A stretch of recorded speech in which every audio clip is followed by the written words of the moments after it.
Wales. Right now, though, we're going to concentrate on Belgium against China B.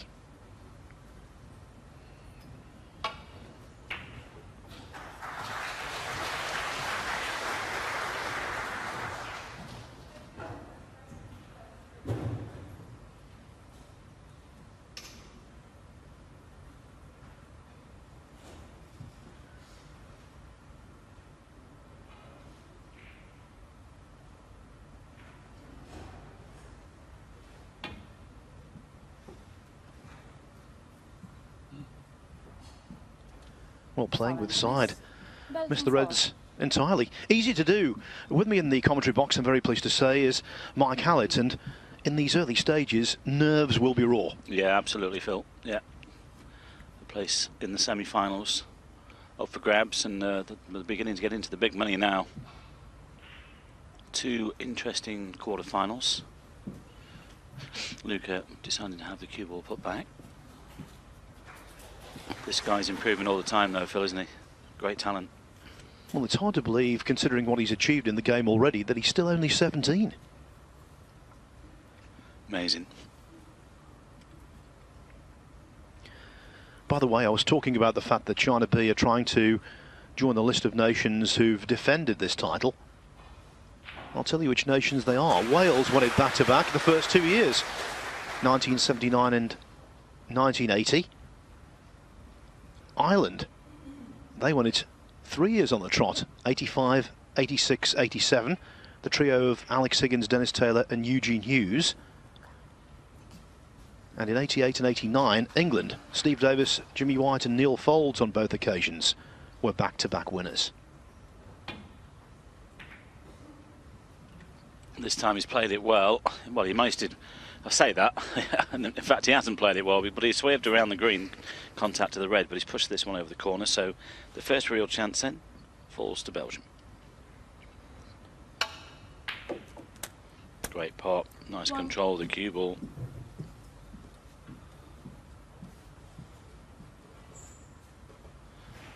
Yeah, as you've already said, Phil, the China B team slightly stronger than the Belgium team. This man has to play his part. Mind you, Jeff Jacobs has played his part this week to get this far in the competition. 8. I think there's another team that's gelled very well, the Belgium team. 9. Back in 2015 here, Belgium again reached the quarter-finals but suffered a disappointing 4-1 defeat by India. China B, though, beat Australia 4-2 in the quarters and went on to glory.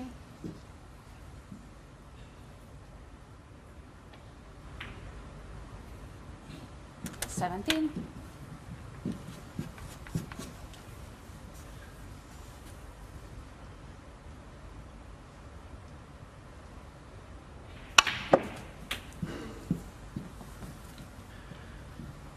Well, he's got tremendous cue power, Luca Brissell. He caught that one really sweetly, and now this is quickly a frame-winning chance. 25.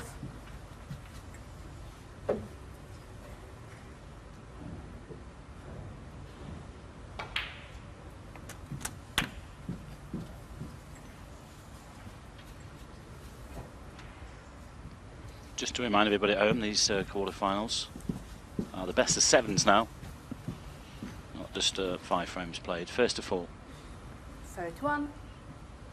and will be for the semi-finals and the final. 32. We know that England and Thailand are already there. Who's going to come through today? It's been some fascinating snooker this week, Phil, isn't it? Especially in the group match. It's been yesterday. What a day that was. Very tense indeed.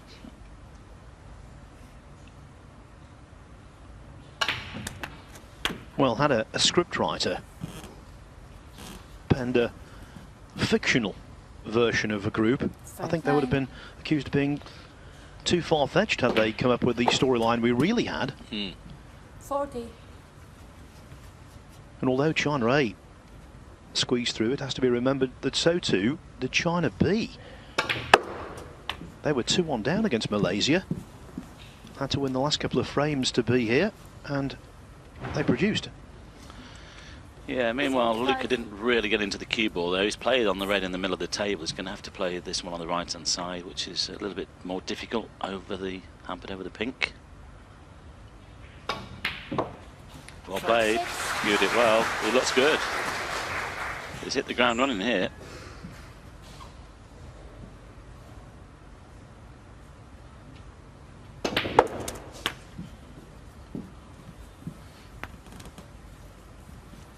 Trying to create the angle.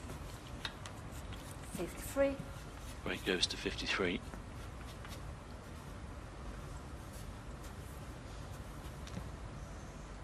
Still one or two loose reds.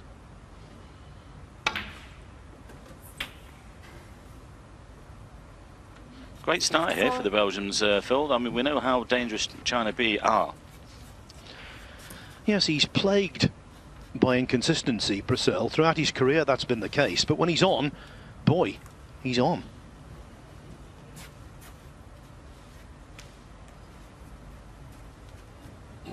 Not the perfect angle on the blue. Might play the green here. I'm having a quick look at the pink as well, actually. He's got options. Yeah, pink it is.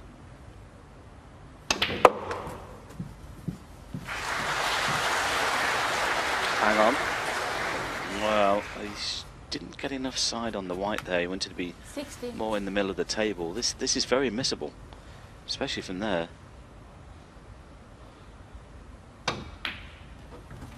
Oh, well, what a recovery 61. pot that is. Made it look easy. And he's got a lovely angle to nudge into the reds as well. Now, this could be a key shot if he gets the cannon right. So far, so good here in this opening frame. This quarter-final. Hit that red on the pink spot. Full ball. Oh, that's a bit unlucky. Tantalisingly 70 points ahead, but with 6 reds left on the table, 75 still there. Amazing how many times it happens, filling it frame ball. Is he going for the double? Hello? Well, I'm not too sure about that one. Belgium 66. Not with a 70-point lead. I think he should have closed the shop there.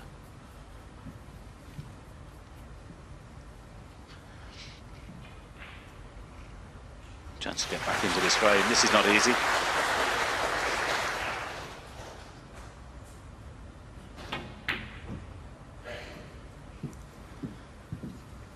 So Luca has a second bite at the cherry. He's got a red to the right middle here.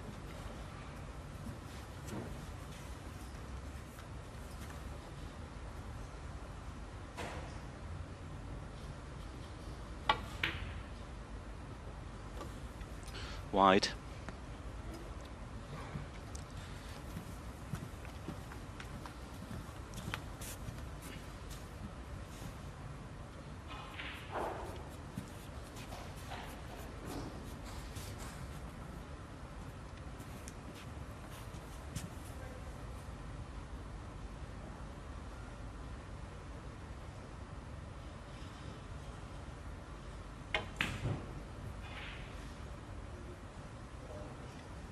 Well, it was never going to be easy, especially from that angle. I suppose looking at the way the ball's out with the brown on the cushion and red and green together, Luca's obviously a strong favourite. Has to be careful. 1. Oh, that's a great pot. Wasn't sure he could see it, but he did, and that's a wonderful pot from there.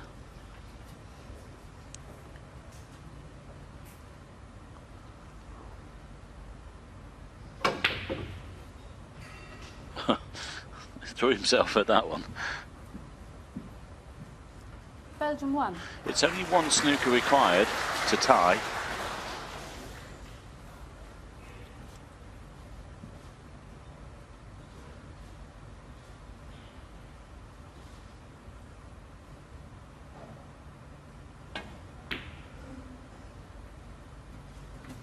One. Oh, that was a nice pot. Yes, and if he can get 4 reds, 4 blacks, and then lay the snooker in behind the green off the remaining red, there's still very much the possibility he could snatch this frame. And the thing is, you see, Phil, I mean, Luca does this sometimes, doesn't he? You know, he's not a rookie anymore. He knows what has to be done, and he should have, for me, he should have just played a good safety, kept it tight, waited for another chance, and been patient. Sometimes he's quite impatient. I suppose that's because of the youth thing, I think. But, you know, at some stage you've got to learn to close out frames. That's all the successful players do. 16.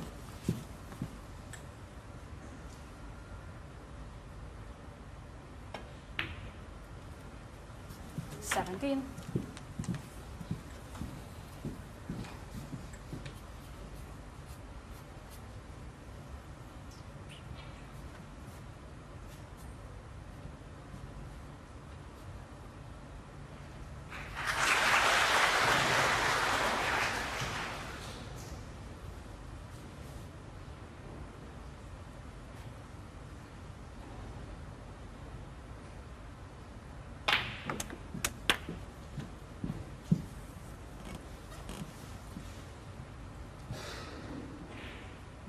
24.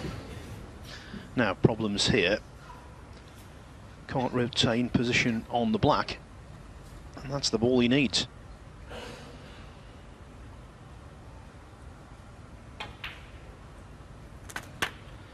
Well, he chose to play on the pink, 25. which now means he needs 2 snookers.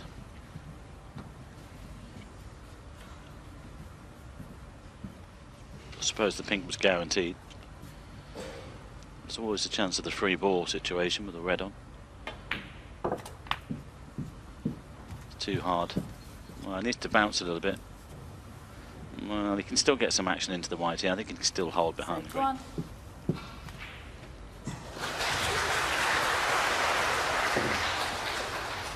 That's poor. That really is poor. China What a 31. chance that was. Brazil will be relieved. And the thing is, I know it's 2 snookers, Phil, but when you've got a chance like that, you must make sure you make that snooker, and then it puts the pressure on. You know, he's got to find 2 or 3 chances now to play snookers.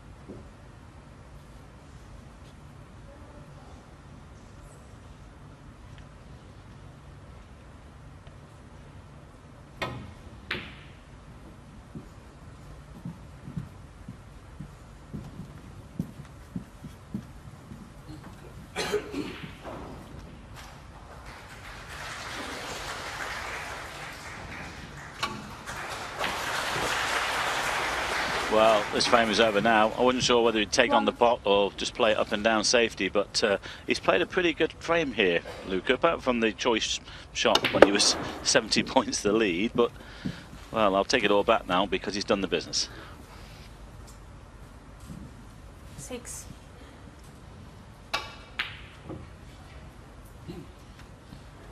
Belgium 6 and the frame. Yes, a few anxious moments in getting over the line, but Brazil, with that break of 66, cued lovely. He really did. And that's why Belgium, the outsiders in this quarter-final, have drawn first blood.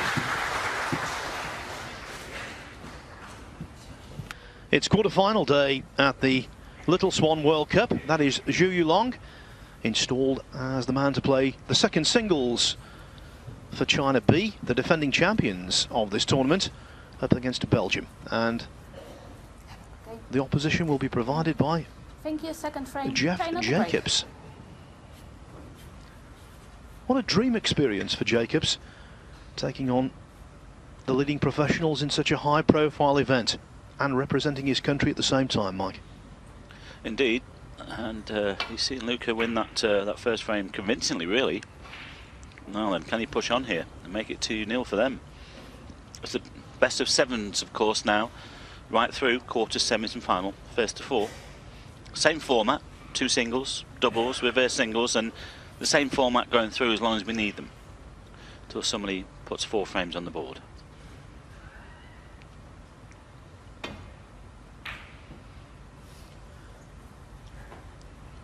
Jacobs has been the hero over the last couple of days in Belgium's 3-2 win over China A in the group. He beat Ding in a singles, but even more importantly, he supplied the clinching frame yesterday. Belgium's fate was undetermined when he took on Fergal O'Brien of the Republic of Ireland in their last group match. They were 3-1 down, Belgium. They badly needed the frame. And Jacobs nervelessly cleared last red to pink, and the pink he potted to actually win the frame was by no means a certainty. Yeah, and we were just wondering as that match unfolded, you know, whether Belgium, just 1 frame by Belgium, would have been enough to put them through, but after winning the second one, it didn't really matter.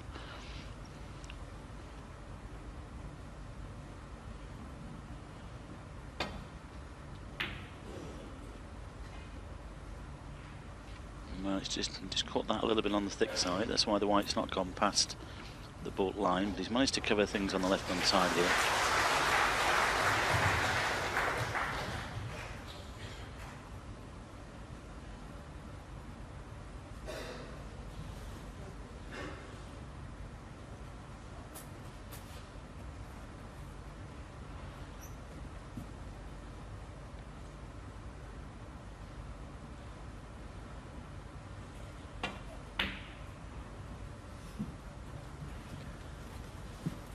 If you're unfamiliar with Jeff Jacobs, he's 21 years of age from the town of Schilder, just east of Antwerp in Belgium. Current Belgian amateur champion, that's why he's made the side. And right now he's a student at the University of Leuven, trying to obtain his degree in economic sciences.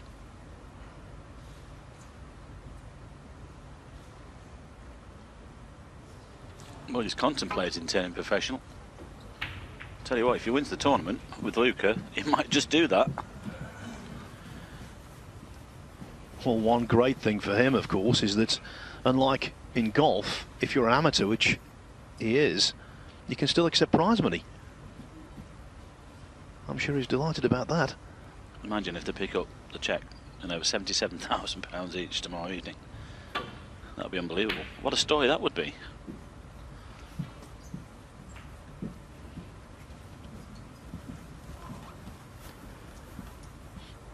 I'm told his biggest fans are his grandparents, who will be watching every single ball he plays in this tournament. They must be really proud.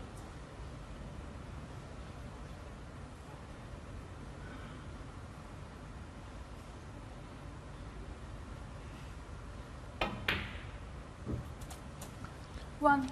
Well, what can you say? That's a great pot. At that angle and at that pace. Just look at the cue in there.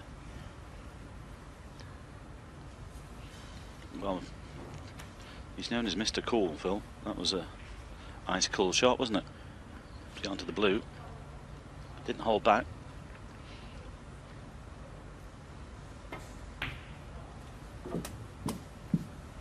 It was, and as I said yesterday, he was coolness personified in winning that vital singles against O'Brien. Mind you, that positional shot has gone astray. Yeah, he's just clipped the red on the way through. He was trying to get him behind it to the right centre. I mean, he might still play the pot here to the middle.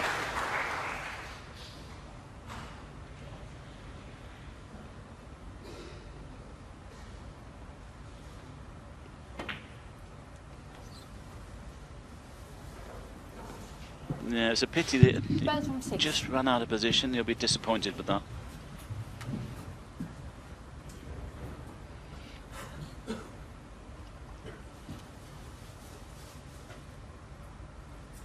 Could be playing the double.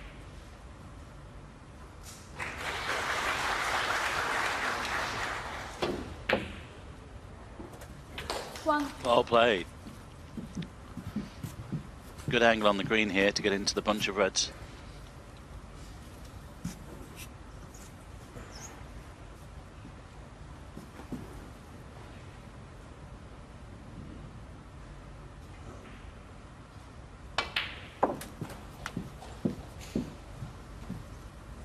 chose to play on the back one. He's played it quite well, actually. 4. Might have to drive the cue ball through a couple of reds here.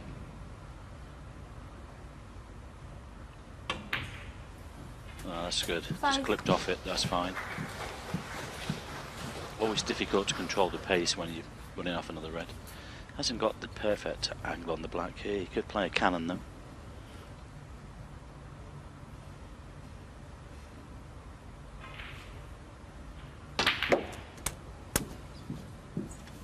Well, hang on though, hang on. Well, he's got that one covered as well. He didn't quite hit them at the right angle and the cue ball's just stuck.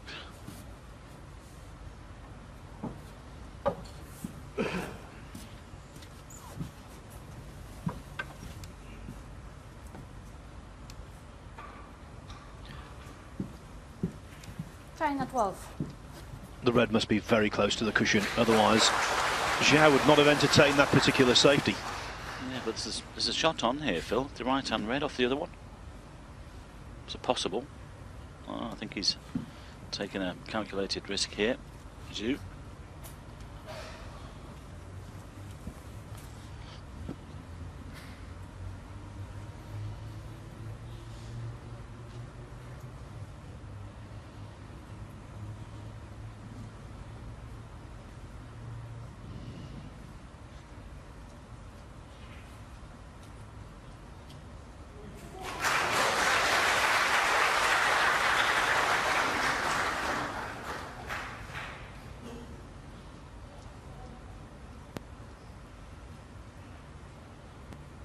Not interested in any of that, just playing a safety.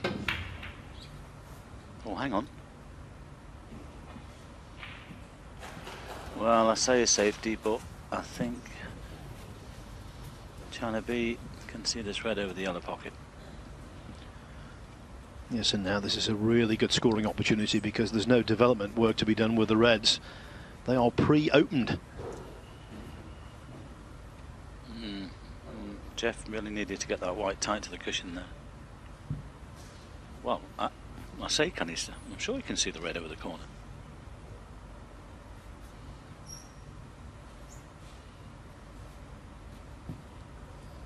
No, obviously not.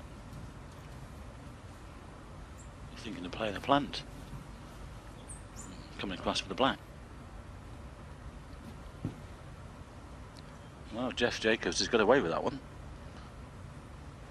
Now, will this go clean, or is he trying to make it one to the other?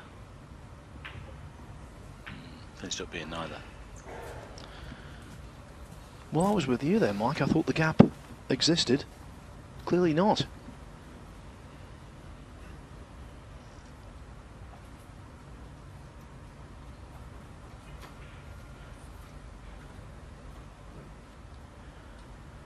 Now, I'm not breaking my promise when I said I was going to keep you informed about Wales against China.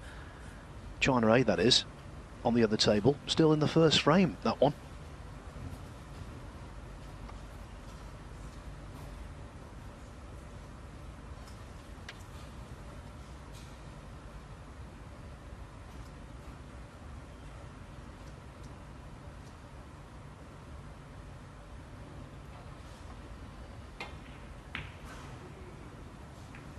Oh, well, that was really tricky from that angle. Table in table one is one red left, and Wales are snookered at the moment.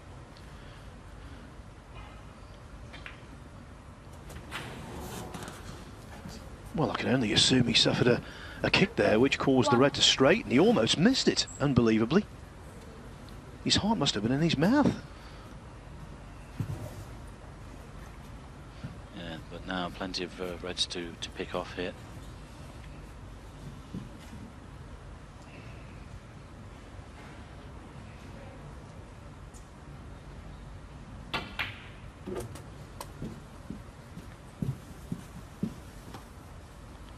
What?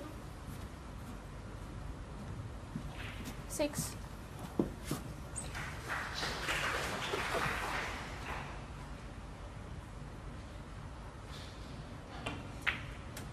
Well, plenty of reds here for China B. It's just about 7. keeping good control.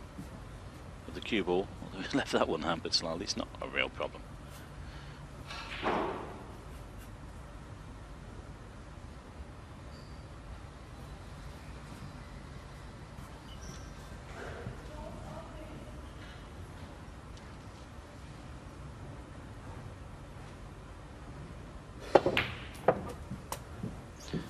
Just starting out on his third full season as a professional. There's Zhou Yilong. Last season he did pretty well. Got to the last 16 of the International Championship and UK Championship. Quarter-finalist at the Welsh Open. And he qualified for the Crucible. Lost to his fellow countryman Ding Junhui in the opening round there.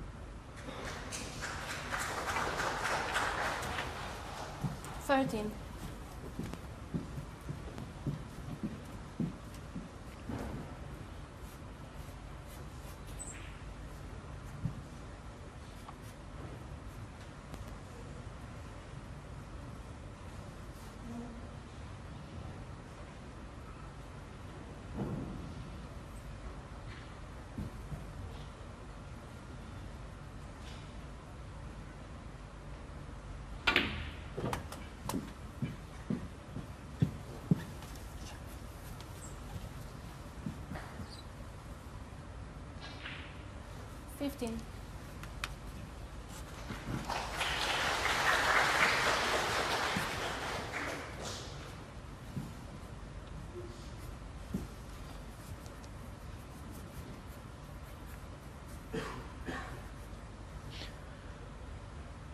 Just for the sake of accuracy, I must correct myself there, Mike. Actually, he's just starting out on his fourth full season as a professional.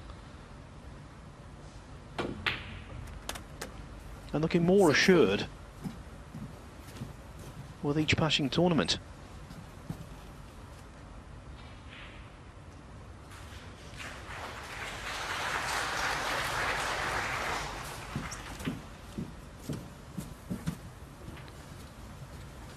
Currently 31st in the world rankings, and I expect that to be improved upon.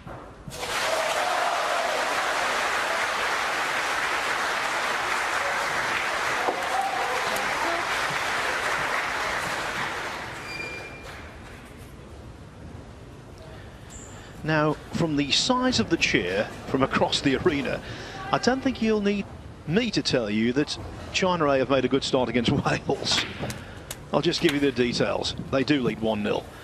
Looked as though Mark Williams was going to win the opening singles, but Liang Wenbo, later snooker, got in because of it and cleared up. So China A lead Wales 1-0.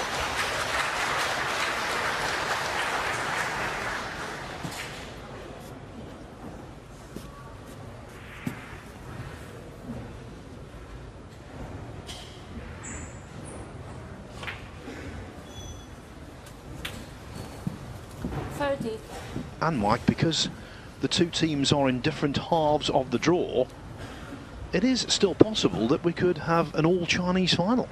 Indeed. Well, that would be unbelievable, wouldn't it? In China, and sponsors, well, I'm sure would be delighted. But there's still some great teams in there, isn't there? England, they're looking good.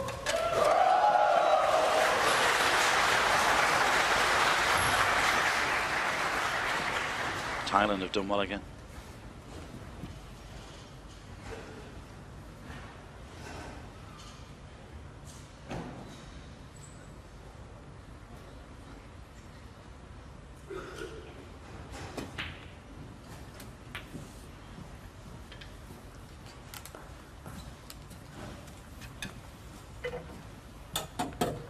The second matchup over there under the table is Ding Junhui, the hero of yesterday, of course, against the man in form, Ryan Day.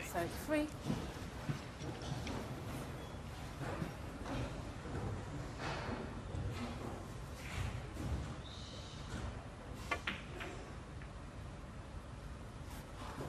Four.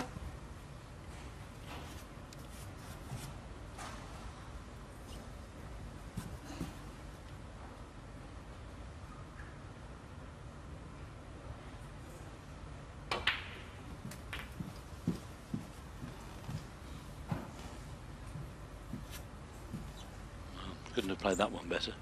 36.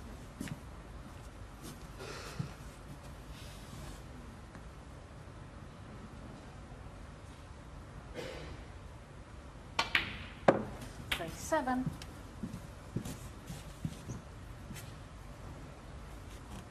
Well, you can do the damage here without needing that red on the side cushion. This is looking like one apiece. Best of 7, of course, as I keep reminding people that first to 4 puts them through into the semi-finals. 43.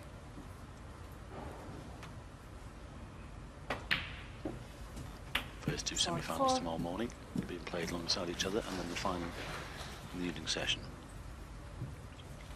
For a prize of £77,000 each. Tell you what, Phil, I'd love to be out there. Well, it's been a really interesting tournament, and already this match is living up to expectations in terms of quality. Brissell dominating the opener. Zhao responding in frame 2, which is now pretty much under wraps.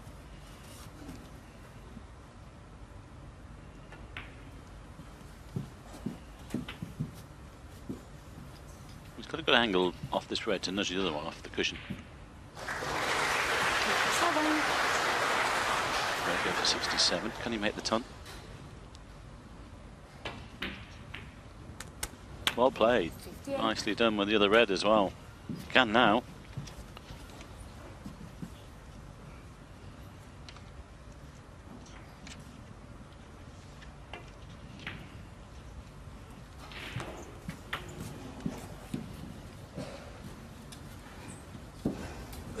Well, he's had 35 centuries in his career, his highest of 140.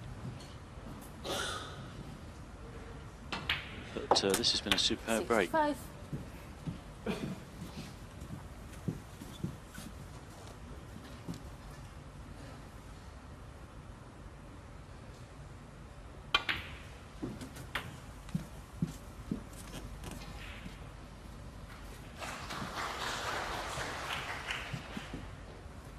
One. Probably goes to 71, so he can't make the turn. Mishearing the count of the break earlier on. But either way, this has been superb.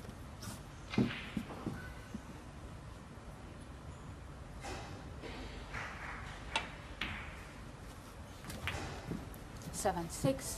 What a great way to hit that, Phil. It really is.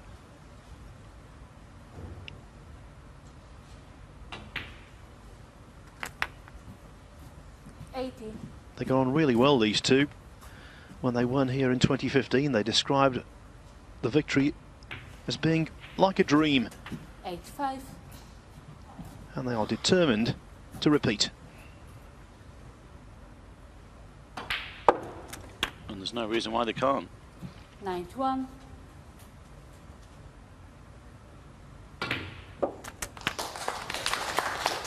That's why Zhou Yulong is so highly rated and given such a bright future. A 98 clearance, and with that, China B, the defending champions, equalise in this World Cup quarter-final. It is China B 1, Belgium 1. Coming up after the break, the doubles. 26, would you believe? Both teenagers. Zhao on the left is 19, Yanbing Tao is just 17 years of age, and they'll level with Belgium 1-1. The first couple of frames already we've seen sizable breaks. 66 from Brissell in the opener, 98 from Zhao in the second. So nicely poised as we have what will be the first doubles of the contest. Yeah, the two youngest teams in the contest as well. Let's not forget that these two lads, Jeff on the left there is only 21 and Luke is only 22. That's the way it is these days. Mind you, there's a lot of the 40s, 40 pluses are playing some great snooker at the moment.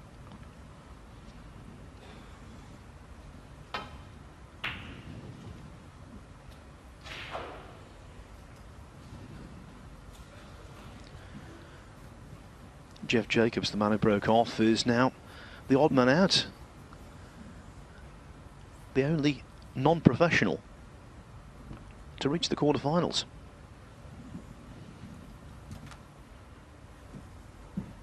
or to be still involved, I should say, because Iran, already knocked out this morning by Thailand, they featured Sohail Vahedi.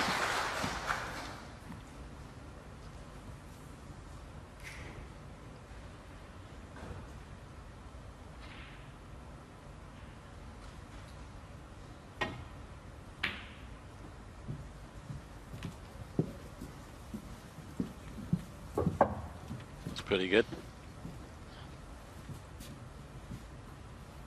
Acknowledged there from Luca, tapping the table to say well done.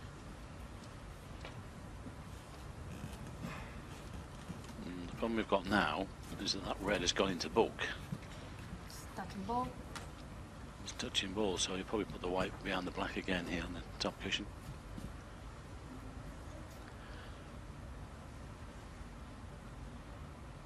What's he doing here? Oh, well, that's interesting. Making sure he covered that one up the table. That's quite a clever shot there, actually, because if he puts the white behind the black on the top cushion, he's just going to come off the side cushion back into the pack. But now he's forcing Jeff here to try and, well, at least come off the edge of the pack, open them up, and possibly make a mistake. So that was very clever thinking there from Yang Bintao. I mean, he could come off the cushion and just drop onto them again, but what's he trying to do? No, he doesn't want to slide off the pack here. That's a good angle. Touching again, is it?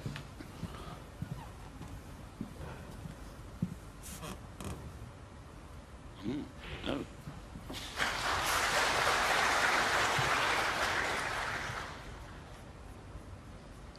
Yep, well, as I've mentioned, that red in bulk is now the problem.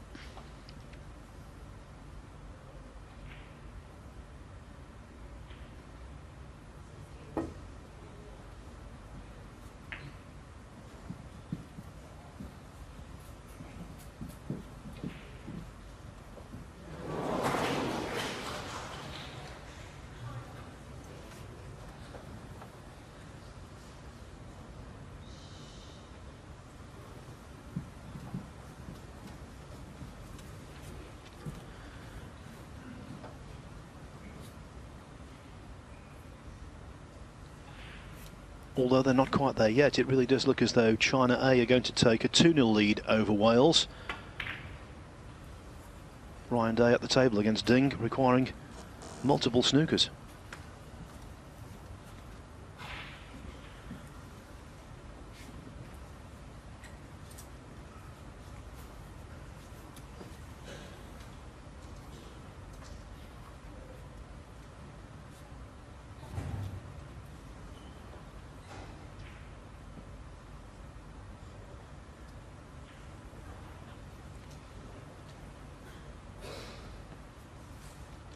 This is day 6 of the tournament, the penultimate day, and already we've seen on many occasions just how pivotal a doubles frame can be.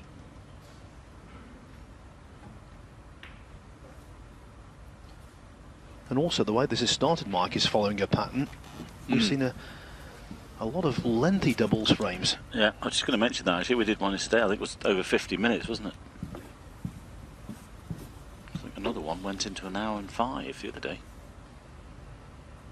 Nobody wanted anything away, and again it's just all about that red that's in bulk. That's stopping the usual safety down the table. I just wonder whether the boys that look at each other and say, well, why don't we just re-rack them? Why not? There's nothing lost, no points scored at the moment. Just have a chat with each other and say, well, come on, let's set them up, because this is going nowhere. Of course, when you have a re-rack in a singles, it's by mutual agreement between 2 players. Here you'd need the agreement of 4. But I agree with you. Well, the only problem is then is remember what the order was when you break off, because a frame was defaulted the other day when they went to doubles, and they got the wrong order. They got the order wrong, and the frame was defaulted. Yes, it was Australia-Malta. They went down to a respotted black, and Neil Robertson very unluckily played out of order, and the referee spotted it, and of course first foul shot on the respotted black is the decider, and that's why Australia lost that frame. And although in the final analysis it didn't make a great deal of difference, it could have.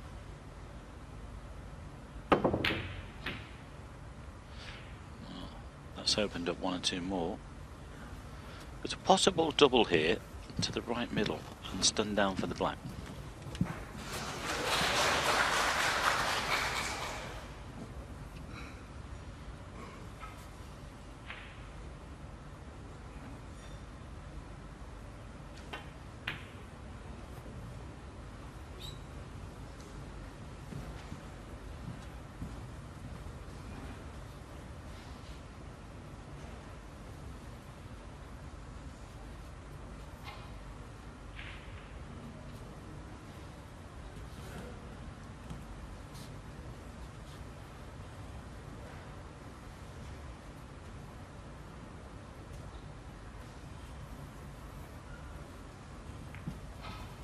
This has become like a game of chess now.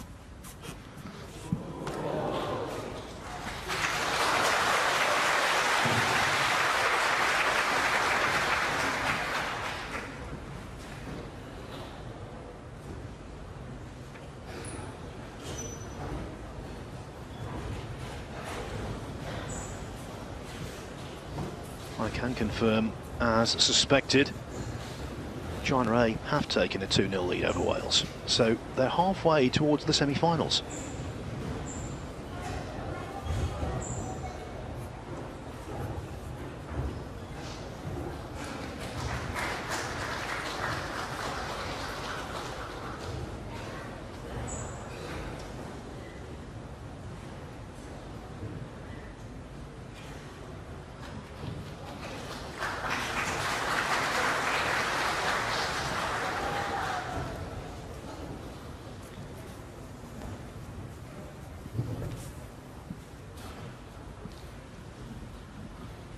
All of the teams who've reached the quarterfinals have put in a lot of work to get here in the group phase.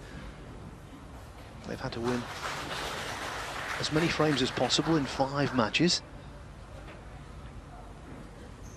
To get to the quarterfinals, you had to finish either first or second in your group of 6 nations, so it wasn't an easy task. But now, of course, that slate is wiped completely clean. You start from scratch again, and that's something the Welsh are discovering. They were one of the pick of the groups.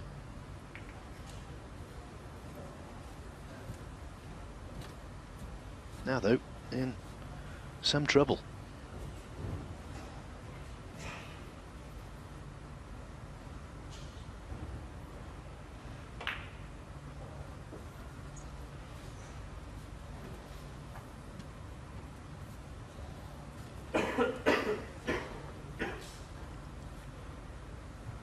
Quite often when you have a frame like this, the first error can be expensive because the balls tend to fan out nicely, and when someone gets in, it's a really good chance.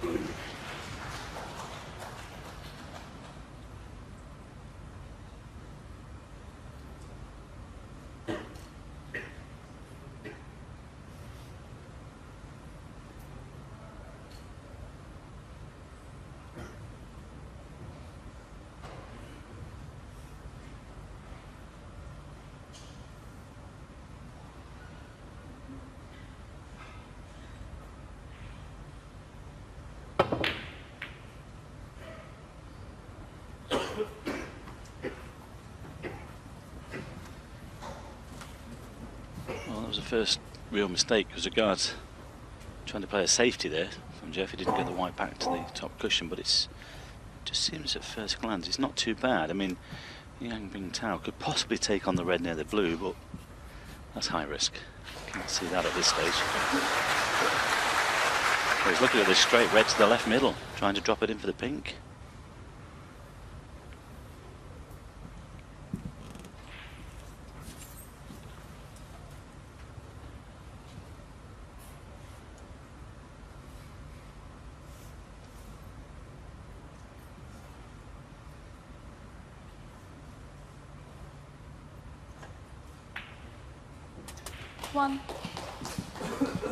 Let me tell you, although that shot was played quite straightforwardly, it really had to be very accurate indeed. These middle pockets are cut brutally, Mike. They are. Cued it really well, and well, he deserves everything he gets off this now.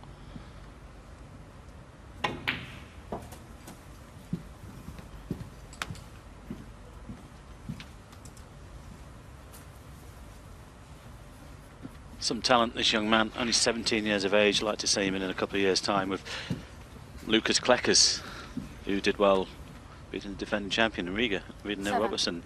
We thought we'd find another star there, Phil. Another one to look out for in the next couple of seasons.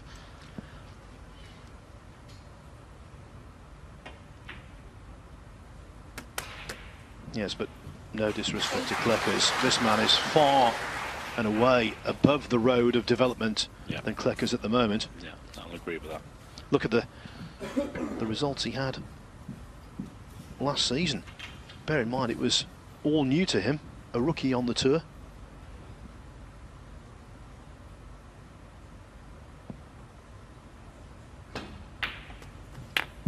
Plenty of seasoned campaigners would have liked the season he put together. Last 16, Paul Hunter Classic. The same at the English Open, same at the Northern Ireland Open. Quarter-final, German Masters. Last 16, Welsh Open.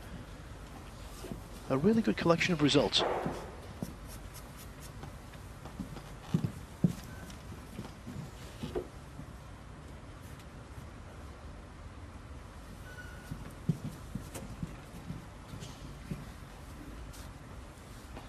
Thank you.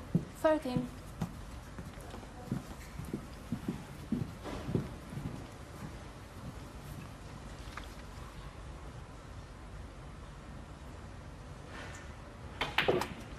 And the great thing about Jan Bingtao, as Mike has just pointed out to me, because it was his first year on the tour, he won't have any points coming off this season, and just over 71,000 points.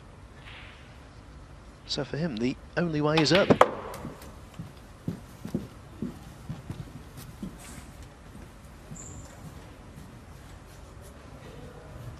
Seventeen.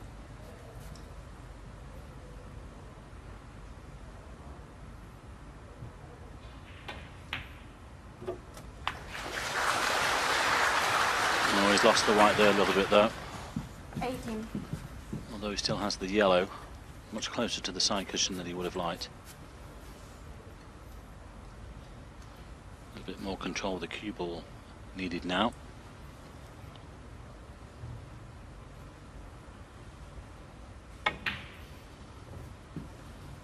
Wow, didn't manage the pot either. It was a poor red really to leave the white there.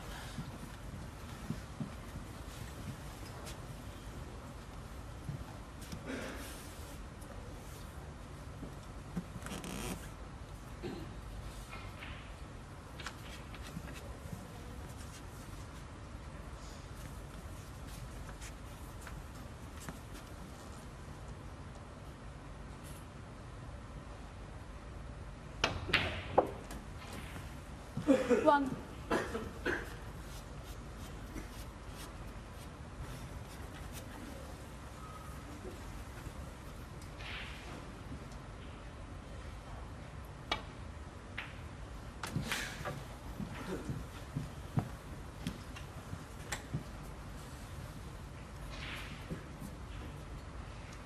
Three. Didn't want that collision. This needs to be well cued. Oh, and it was.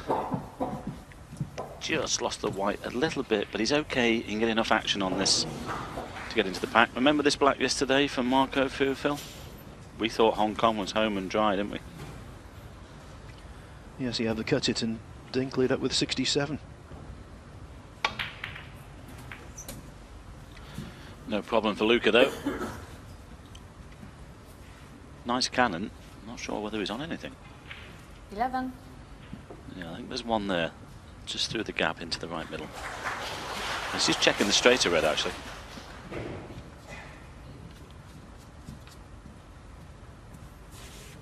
I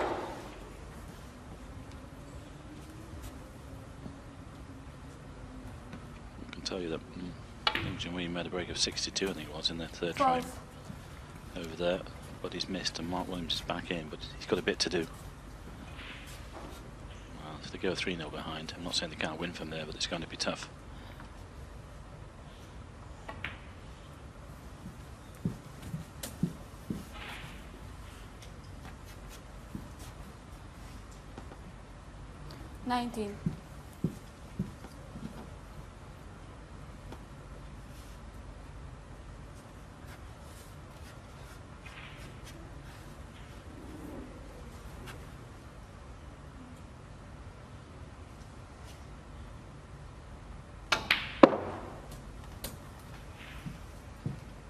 20.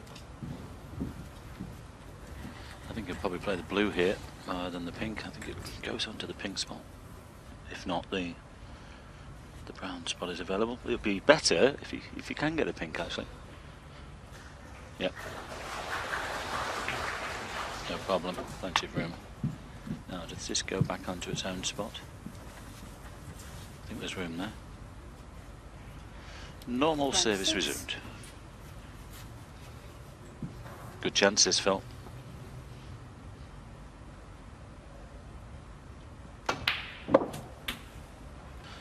We saw what he did in the first frame, although you know his decision not to play safe on the red, but he got there in the end. But a good 66.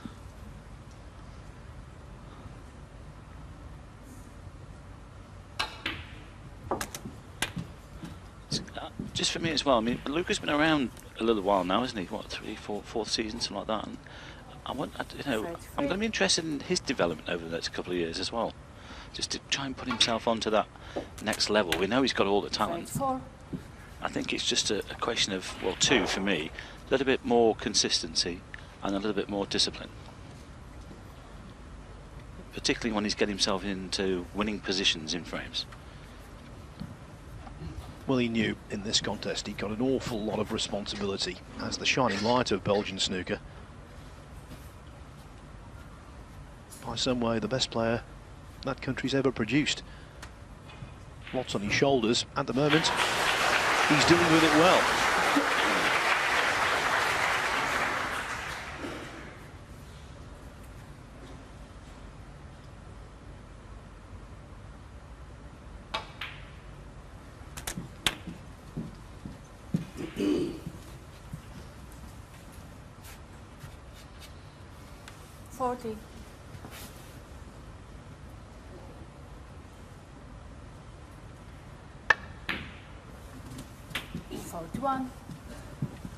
Nicely done there. One more easy red, really. Well, the one down the table's fairly easy, and then the 2 awkward ones near the right hand cushion.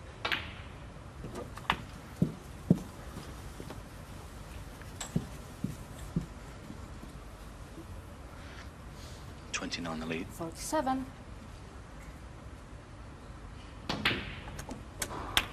48. Oh, what's he done there? That's a terrible shot. I mean, he should get the black, but he's just put himself under it a little bit here, unnecessarily. Just drop it in. He should get a cannon on the far red. Well, he's looking at the pink. Probably just stunned down for the other one. This is no gimme. Nice recovery, well played.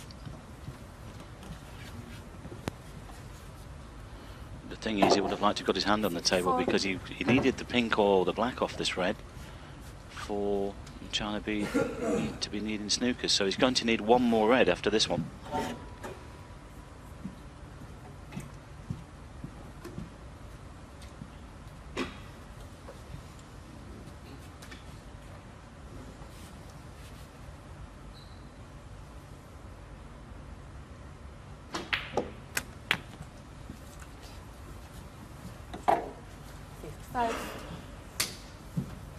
Now, in years gone by, members of the old guard would be playing the snooker here. Yeah. When this tournament started in 1979, it would have been a given.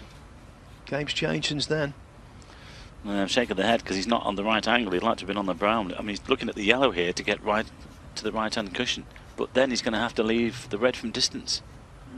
I mean, he might actually take your advice here, Phil, and lay the snooker.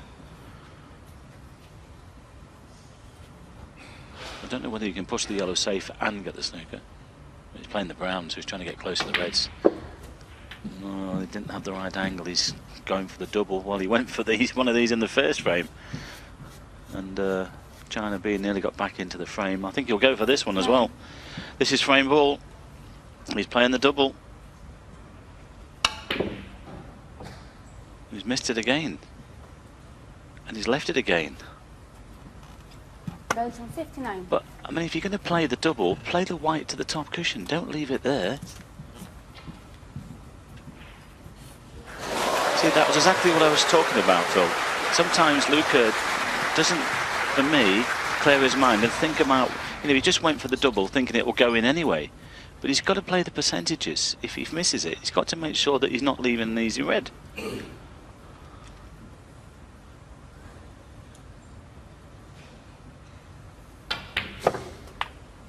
It was an adventurous break full of really good pots, but will it come to nothing because of one moment of impetuosity? Well, exactly. You know, play the double, but play the white safe at the same time.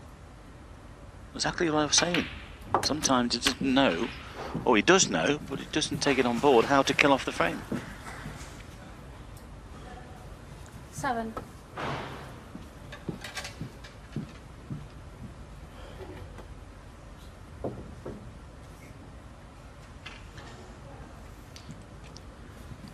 Looks like China are going to take a 3-0 lead over Wales. Wales need a couple of snookers in the doubles that's going on at the moment over there. Yeah, and there's only the last 4 colours left as well. Well, they could be in big trouble.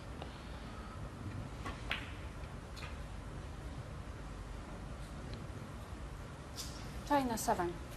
Well, that was disappointing for Zhu there. Threw the extension down, not surprising.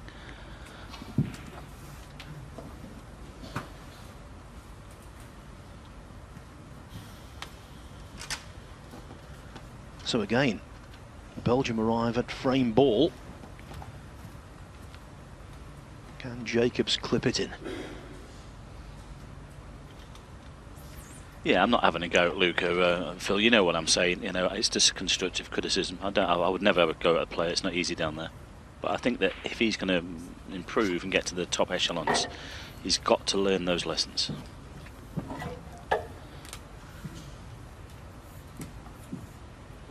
Now this isn't easy, using all of this equipment.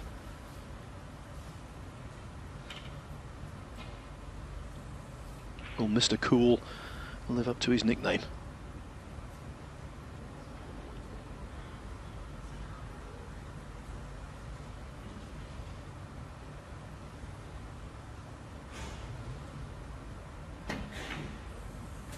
He's managed it though. Well played. Big bounce would be handy. Ooh, it's frame over. 1. Well, Zhu Yulong had a chance there. Yeah, the young man. He knew he had a chance on that last red. He'd be disappointed not only for himself but for his team member as well. And that last red, well, that was a great chance.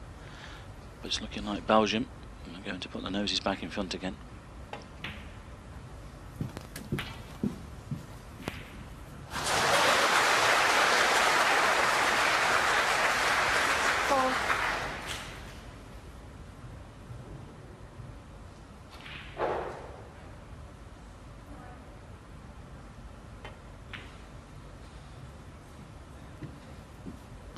Won't be too bothered about that.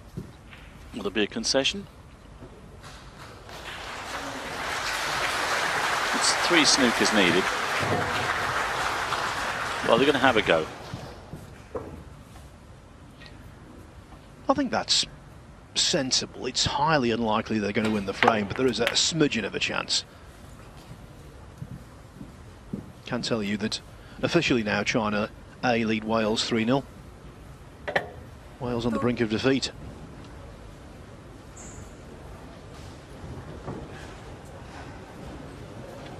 Well, if China A came through that, they would play Thailand in the semi-finals. Here, whoever comes through will play England.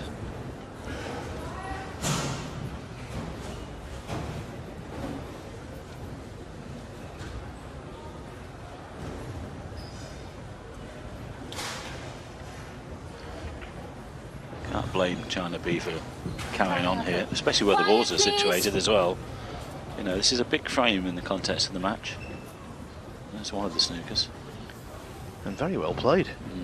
Could have done with it really tight to the black though. That would have been even better. 2 cushions.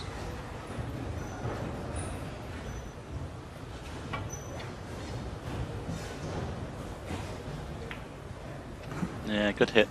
Like I said, tight to the black. That would have been much tougher.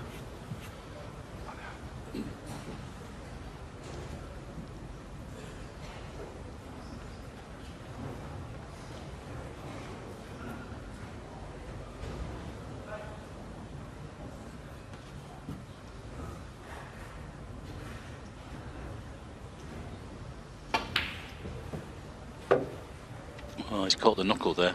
He's played the white twice across behind the black, but caught the middle bump. Frank considered. Well, yes, they've conceded the frame. Yes, and so for the second time in the match, Belgium take a one-frame lead. It was 1-0 thanks to Brussel's 66 break in the first singles. Thanks largely to his 59 break in the doubles, Belgium are back in front. 2-1 the scoreline. Because I think Eurosport has spread the snooker gospel around Europe unbelievably well over the last any number of years. And maybe that's one of the reasons why Belgium have produced Luca Brecel. Maybe that's one of the reasons why they're producing other players also. Germany are coming through, and continental Europe now, in terms of snooker, well, it's never been better. In this match, they are 2-1 up on China B, the defending champions in this Little Swan World Cup, and as a result of that, Belgium need 2 more frames to make the semi-finals.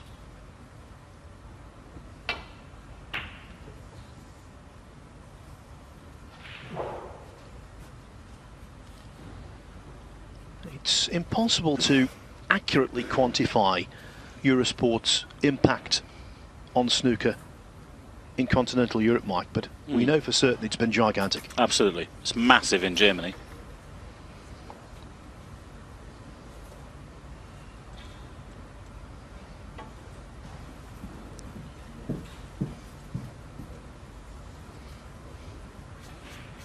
Foul and the miss. Drop short. China 4. Certainly a lot more interest around Europe now about our game than there was 8-10 years ago, and they're hoping that they will produce their own champions. This guy could be a champion for the future, big champion. Well, dates to put in your diary: 2nd to the 8th of October, the European Masters. Now, last season it was in Romania. This season it's going to be played in Belgium, near Luca Brecsel's hometown. We're going to show that event right here on Eurosport. It's a major world ranking event featuring all of the top players, and it should be a really good week. Well, listen, we're here in Wuxi, aren't we? It's Ding Junhui's hometown, and he's had a massive influence in bringing tournaments here as well.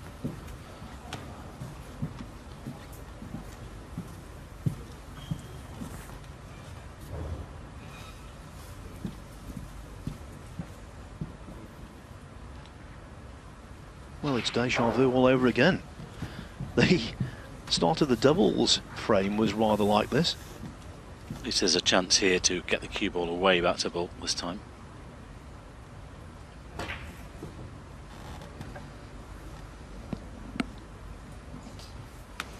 And he's played one.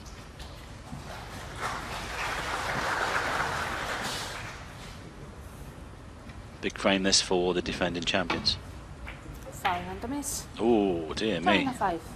Well, the miss has been called, but I don't think those are going back.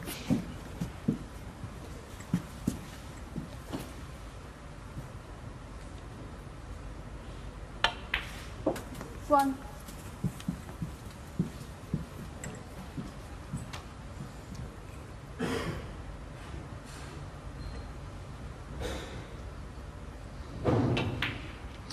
After that disastrous attempted safety by Luca, this is a great chance here for China B to level the match. No, he was not best pleased, nor should he be.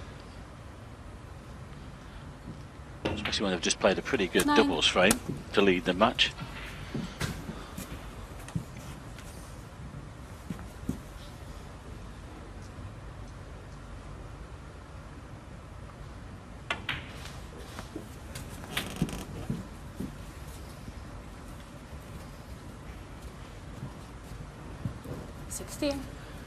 I do not wish to be a harbinger of doom for anyone who's watching this in Wales, but I can tell you Liang Wenbo is at the table with a really good scoring opportunity in the 4th frame. 17. On the other side of the arena, China A closing in on a 4-0 whitewash of Wales. Who would have predicted that at the beginning of the day?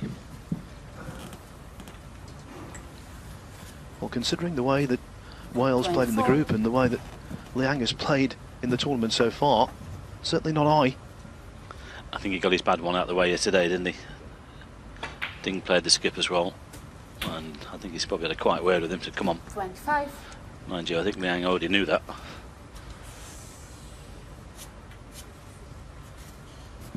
Let's not forget the prize money this week. It's massive money.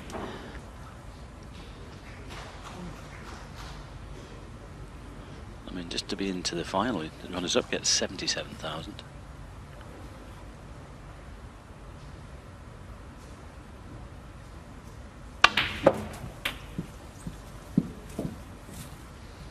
Struck that well. My good mate and our Eurosport commentary colleague Neil Folds holds Zhu Yulong in the very highest regard, and you can see why. Until then, oh, now did I put the mockers on Zhao there, or did Neil vicariously? Either way, it was really unexpected.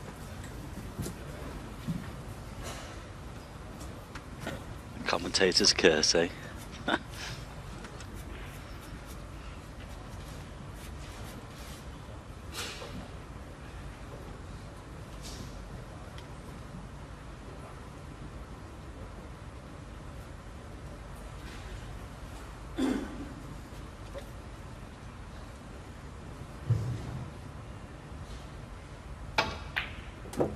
Foul.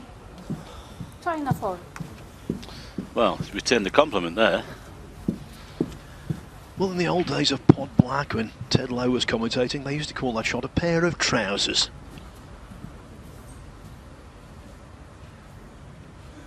Don't know why. I was just going to ask you to explain that. I have no idea either. Hope somebody's listening. They might let us know.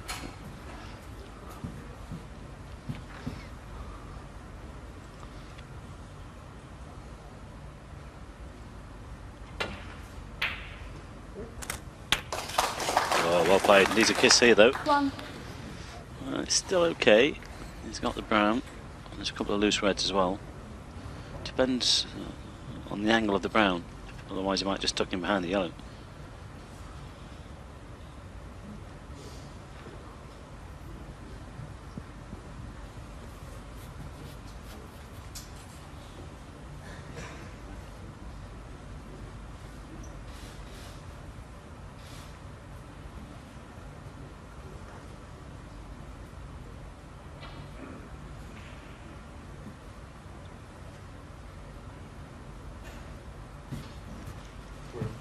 Green ball. No, he's chosen the safety.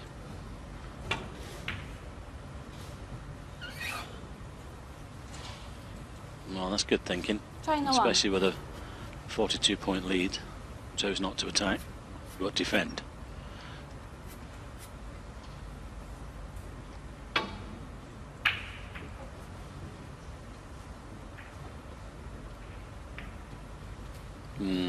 Not clever.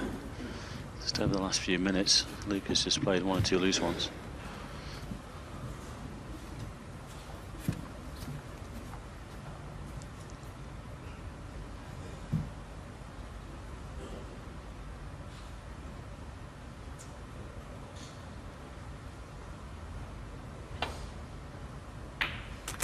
One.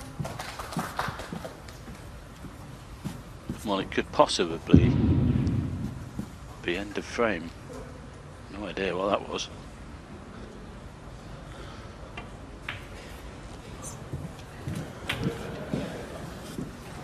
Maybe the biggest break of the day. 8. Zhao's in the zone though. Remember, 9. in his first singles, he had a 98 break against Jeff Jacobs. And apart from the miscue on the easy red to middle, he's played a really solid frame here as well. Until then. Do you know, it China looked 9. wide. It always looked wide.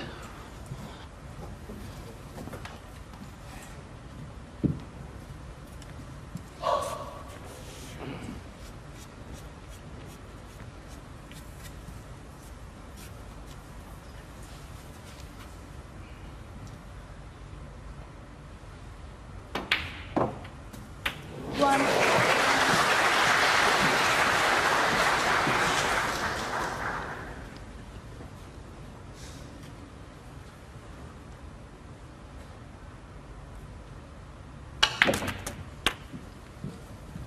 Oh, just look at the cue power there. That's brilliant. 8.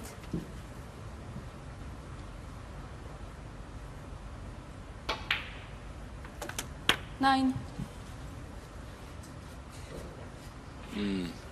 The angle could have been better, should have been better. I think there's still a red that goes to the left corner, so he's going to have to play off the side cushion with reverse side.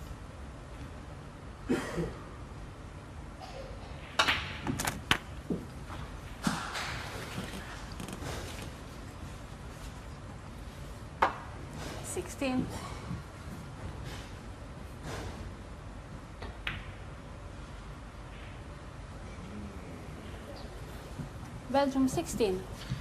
Well, that was unexpected.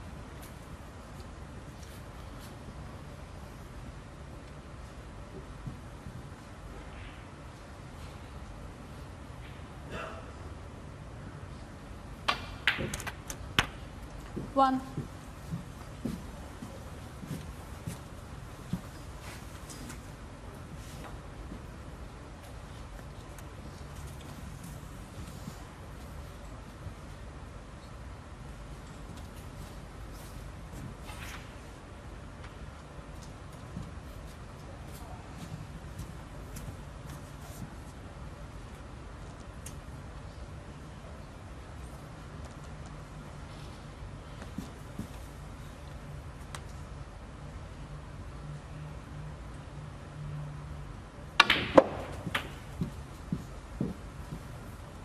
No, he's missed them. No, he's nowhere. Could have 8. done with a touch more side. He only had to nudge them open, and it was possibly the frame.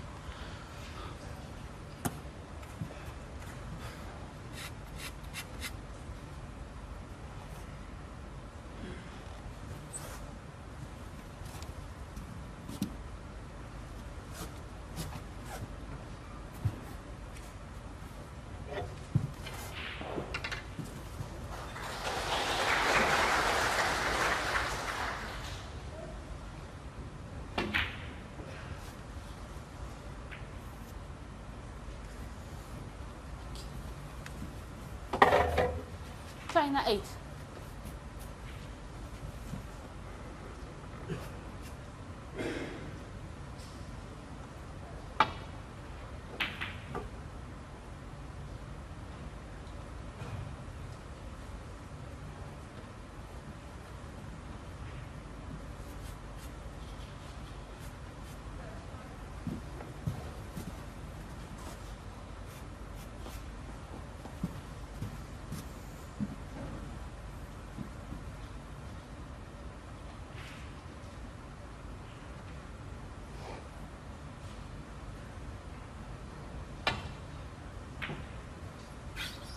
Too thin.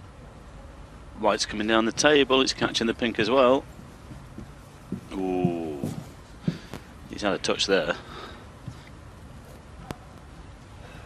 We always remember the outrageous flukes and the in-offs, but when you can play a shot as badly as that and get away with it, that is luck at its most extreme. Well, priceless, isn't it?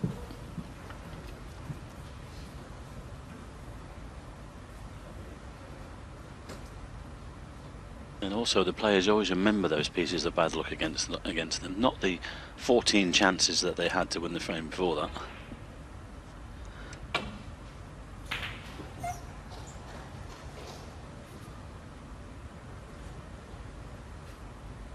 And talking of luck, I can tell you that Wales were on the brink of defeat against China A. Over 40 points behind in the fourth frame, already 3-0 down. But then Ryan Day enjoyed an outrageous fluke. Missed a red by some distance. It flicked in off another, and now he's poised to clear up. There's 11 points the lead with the colours on, and they're all on the spots. Imagine, Phil, 3-1, 3-2. Things happen. well, Northern Ireland came back from 3-0 down to 3-3 against England this morning before eventually succumbing in a decider. That's the great thing about these sprints, these best of sevens.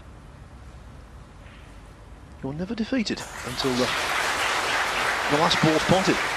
Well, yeah, and Ryan has potted throwing ball, so it's going to be 3-1, and every credit to him because they still had to be made. They were awkward, but he's played them very well. Superb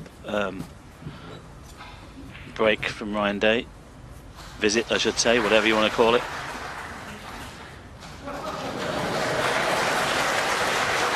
Yes, Liang has conceded, so it is officially China A 3, Wales 1. Yeah, Wales still have a lot to do. 1. Quiet, please. Wasn't too shabby either. Good pot. Like to have been on the yellow here. He'll tuck in behind it. 44 the lead. China B in a strong position in this fourth frame.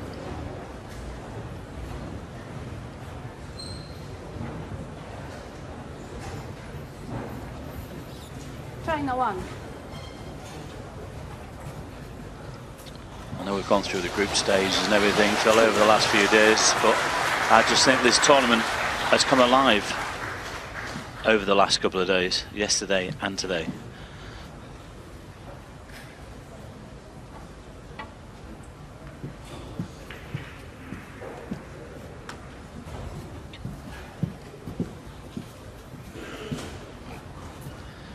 And I think the reason for that, yesterday and indeed right here, you're playing for something tangible. Okay, it was the group phase yesterday, but effectively, in a lot of cases, it was knockout snooker, as is this.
Well, would have been even worse if that wide had gone in the corner pocket.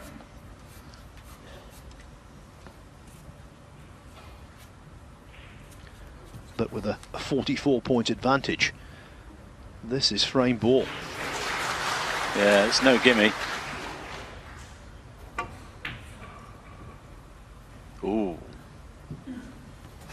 Well, it's not bad.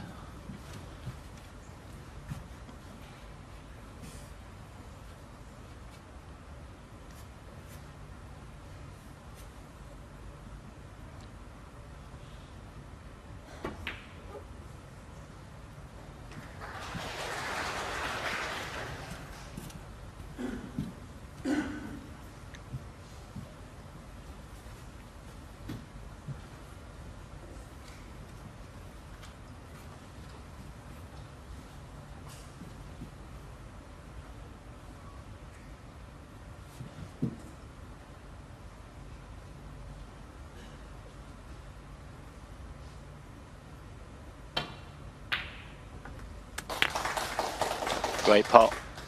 1. Well, I think the blue might go. You would have preferred to have been on the pink because it was a better angle to get over for these reds, but I don't know whether you can punch this blue in and get there. Anywhere near that side cushion would be fine.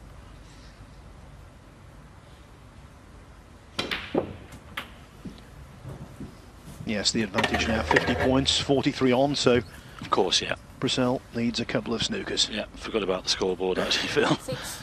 You should have done enough this to really make sure then.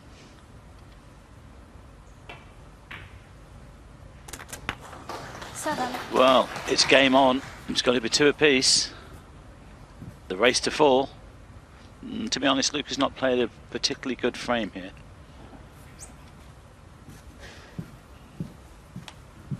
China 7. Well, he wants 4 snookers to tie. Can't really see it. Shake hands, let's move on. Yeah, with a red on the table, always the possibility of a free ball and 8 extra points, but it's clutching at straws, this.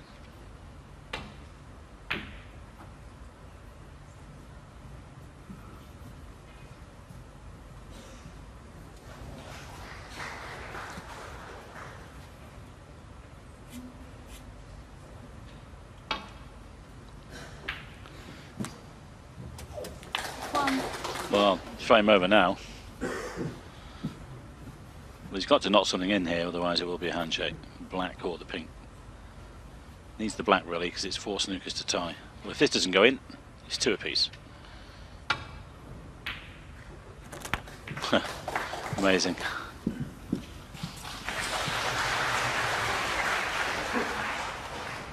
Eight. I can tell you, Clash of the Titans on the other table. Over there, Mark Williams against Ding Junhui. China A lead 3-1. Belgium 8.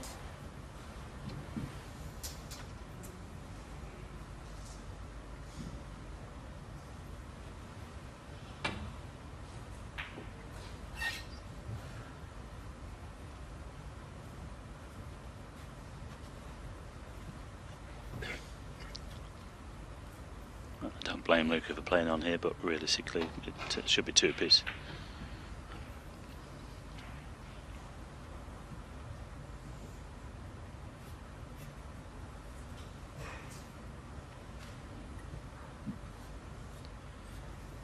Back in February, Ryan Day won a frame against Marco Fu in the semi-finals of the World Grand Prix, having needed 4 snookers, but the fact that we can remember it so clearly underlines how rare winning a frame of this nature is.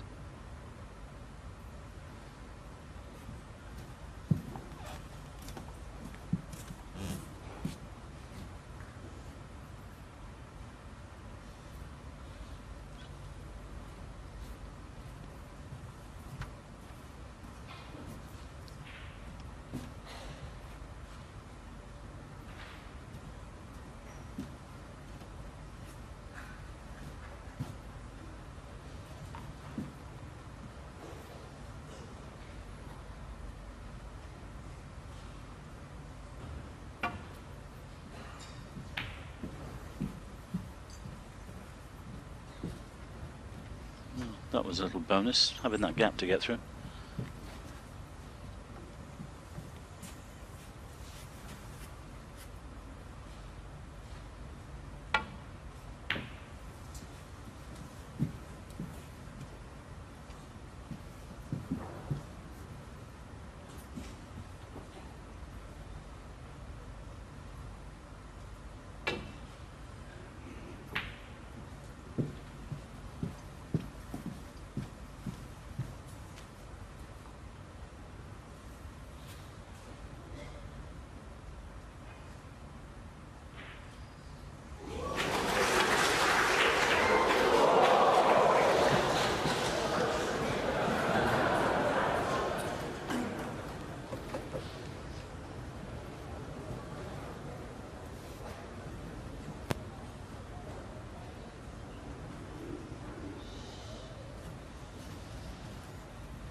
Well, he's got one of the snookers, one of the 4 he needs.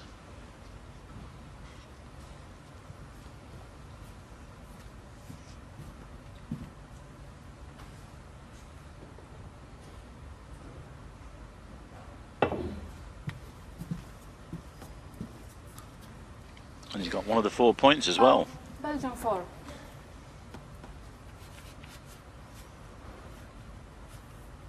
Well, if he gets another one, an extra 4 points or something extra, it could get interesting.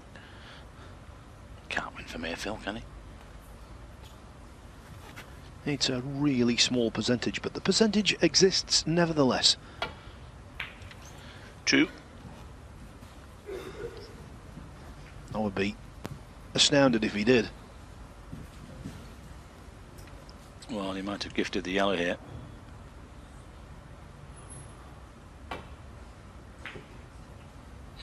Too thin.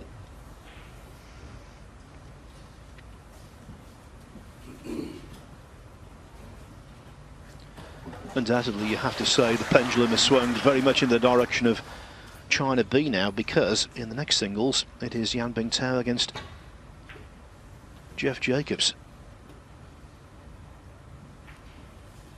We know that one frame snooker is a great leveller, but even so, Yan has to be made a big favourite in that.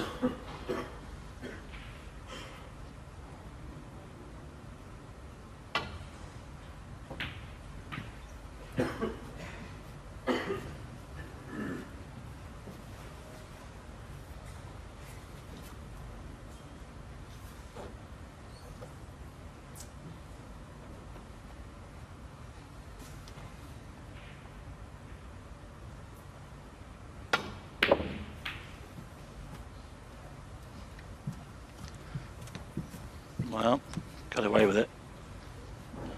Just about. You could sort of dolly this yellow over the pocket. If it goes in, it's a bonus.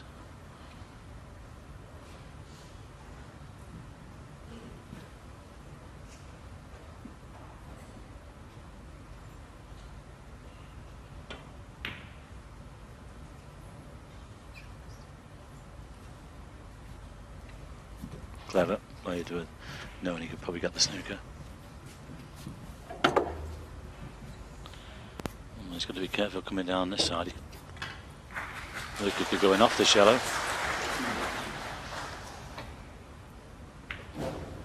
Well played.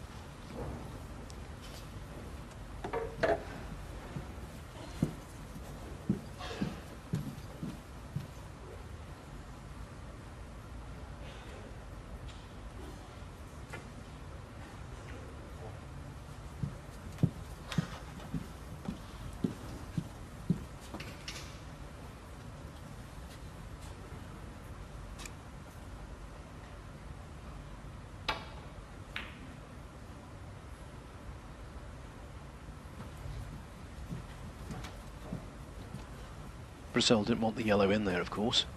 Playing the snooker behind the green successfully. Mind you, the escape is very simple.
What a bonus that is where it's all over. Yes, and Zhao flukes the yellow out of a snooker. He's playing the lead role for China B as the defending champions for the second time. Draw level, 2-2. Now it's effectively reduced to the best of 3. They're locked together at 2 frames each. Next contest on. Breaking off Jeff Jacobs for Belgium. Up against Yan Bingtao for China B.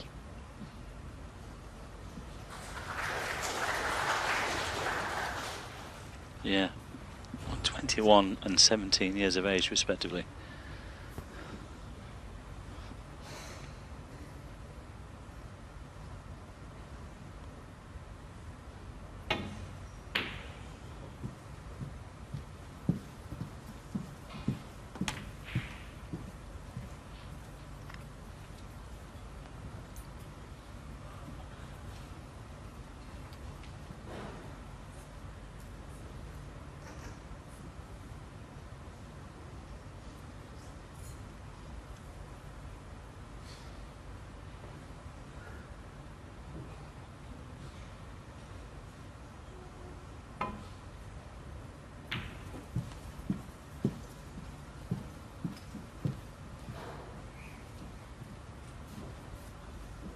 The red stopping in the nick of time.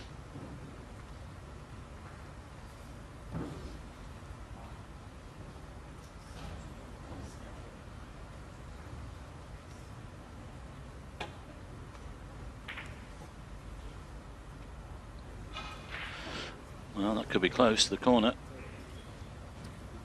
Ooh. Well, even if it had gone in, there was no damage done really. But it just makes it a little bit more awkward now for that man to play the nurse shot.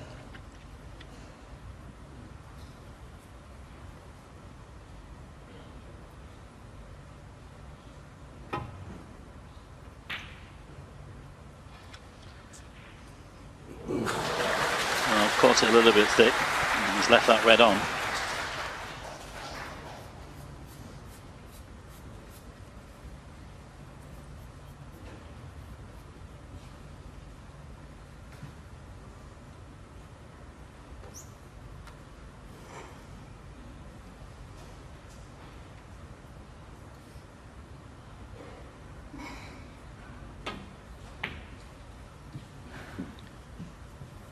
Didn't enjoy much quality table time in his first singles.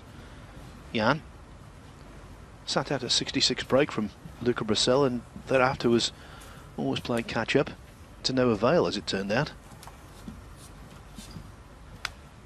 And pretty much the same applies to Jeff Jacobs. In his first singles, he was on the receiving end of a 98 break from Zhao Yulong.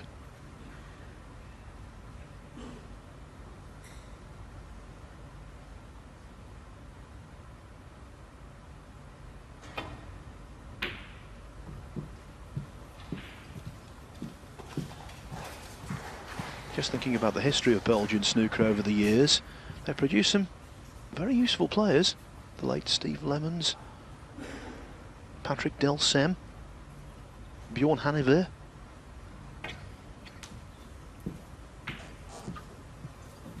And now, here they are, just a couple of frames away from a semi-final of the World Cup.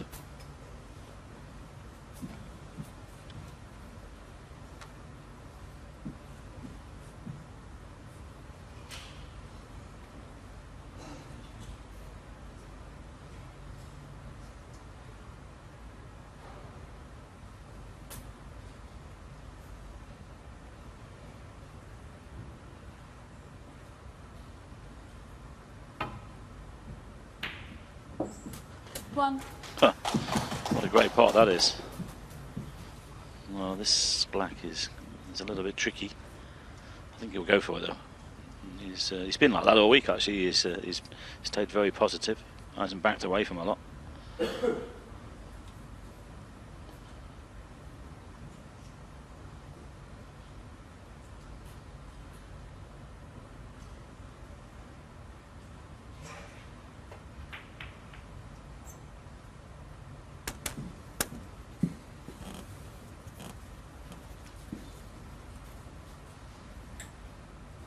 Eight.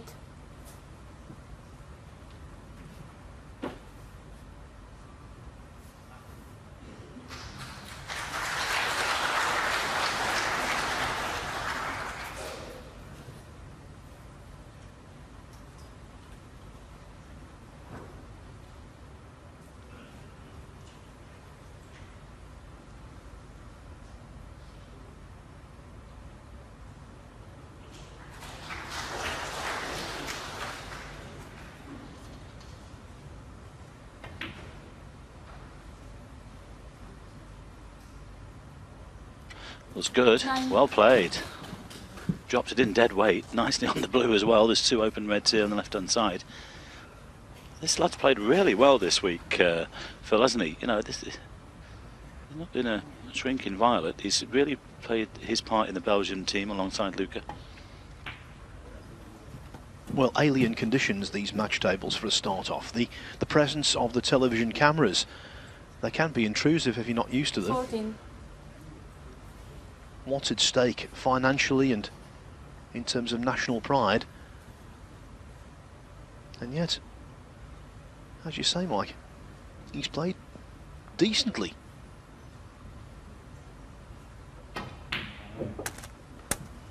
Mm. 15.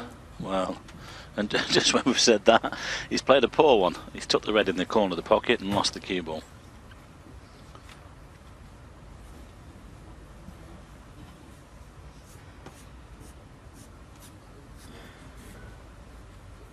Well, he's had a look at the potting angle. There we go.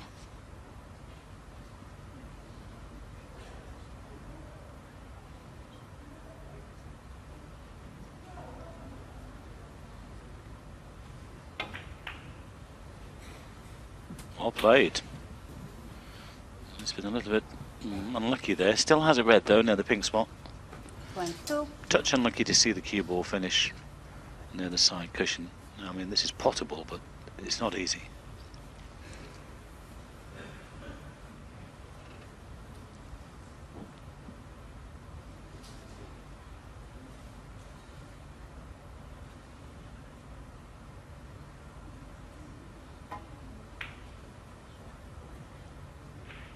Well, I said it wasn't going to be easy. It was well wide there, but I think he's covered it.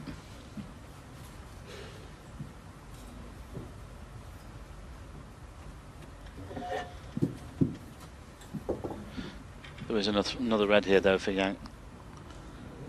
Left hand, one of next to the black. Yeah, well done. 1. Well, you said the momentum was with the China B team, Phil. I think it's slightly still there.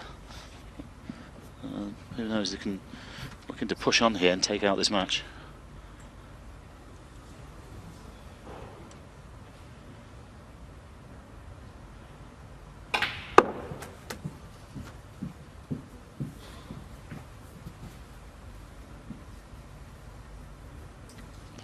Well, he's left that awkward over the pink. 5. It would be okay if the black went to the left corner.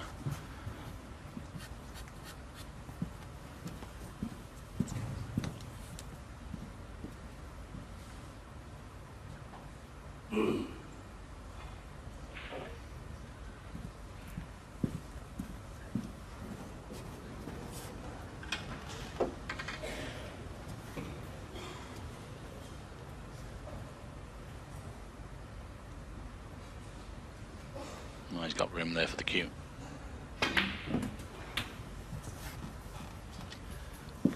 He's already produced on the big occasion, Yan, bringing international honours to China.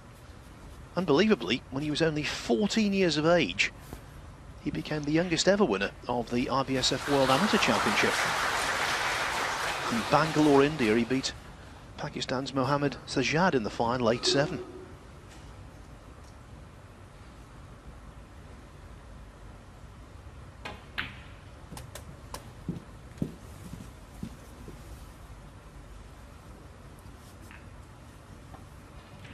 Well, a bit of a springy bounce off the back cushion, but he's clipped off the pack for this one. And you know his record he beat, Mike, as the youngest amateur champion? His partner here today, Zhou Long, who was 15 when he won the year before in Latvia. How dare he? 13.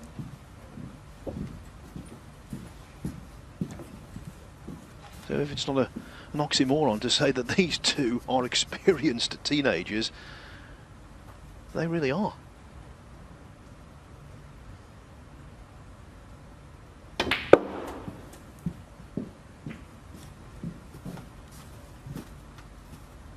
Well, he's trying to get on one of the back reds, but no good there.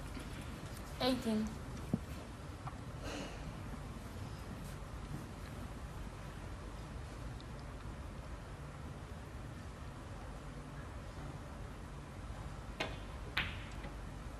one went, but just too thick. China 18.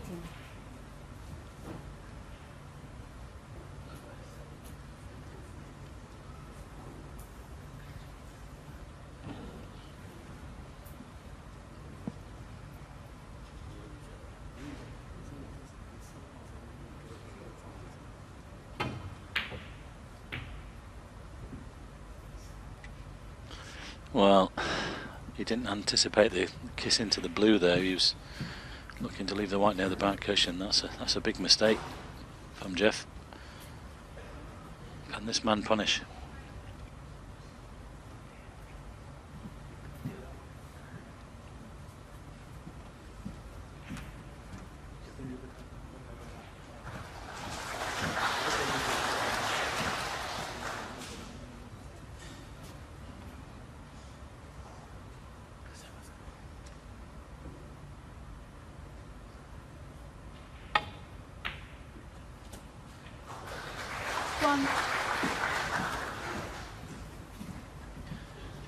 When he originally got down to play that shot, he shook his head.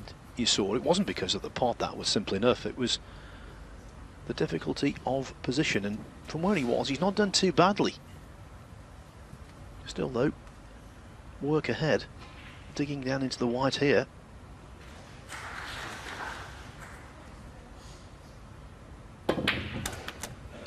Oh, that really is a class shot. 8.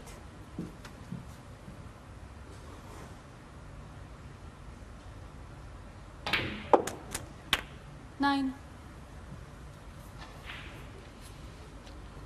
Well, big shot coming up here, if you can get the right split.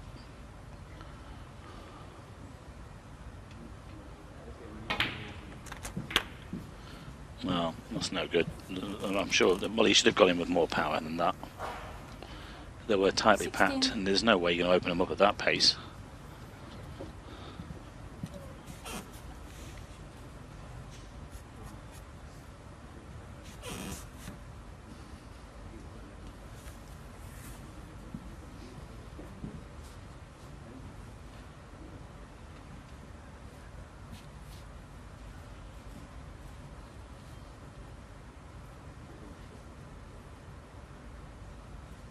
China 16.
As we've said, he's the Belgian amateur champion, Jeff Jacobs.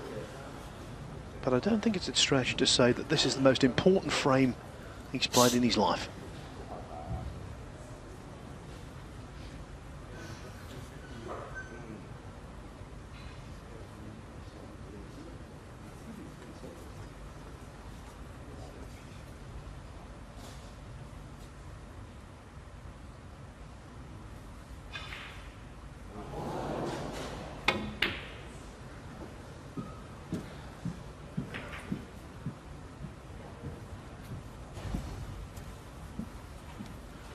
Well, that's opened them up.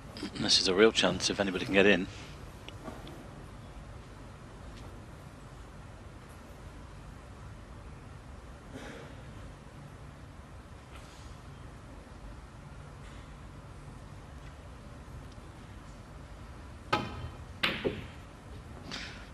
that was a mile away. Nearly knocked the blue in. Foul. China 5. Well, just as well that he's left that cue ball near to that side cushion.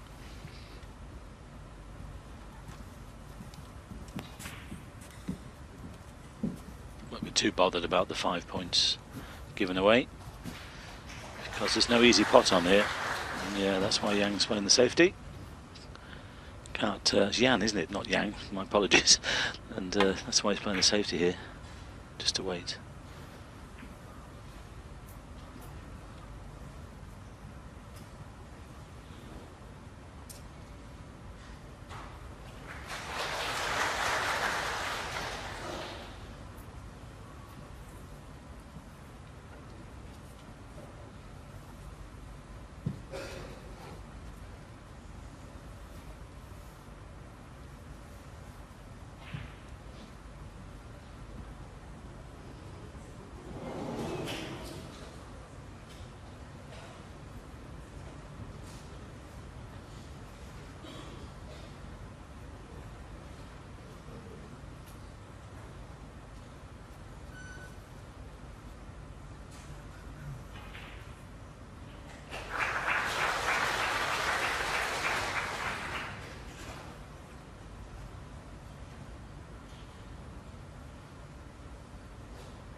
Tried to clip it on the way back, he's missed it by a fraction. That might go back. China 4. See what he's trying to do. He'll play the same shot again, just looking to flick the red and send the cue ball towards the yellow pocket.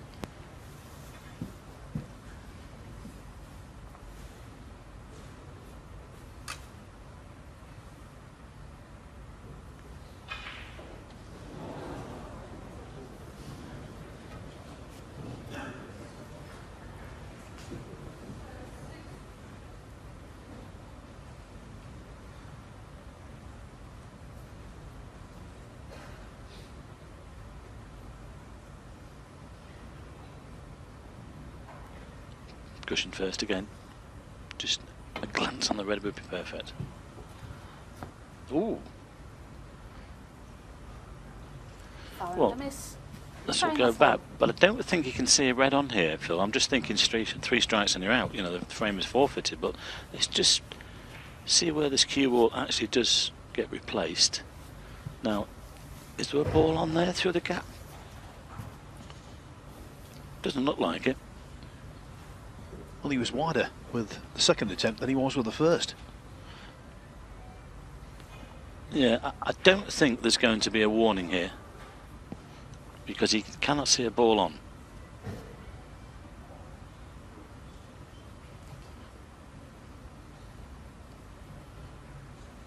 Well, same again then.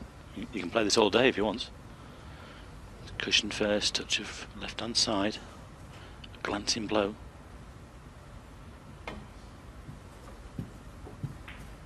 It's better. Doesn't want the knuckle. Well, the red nets the pink is on. Wanted the thinner contact there.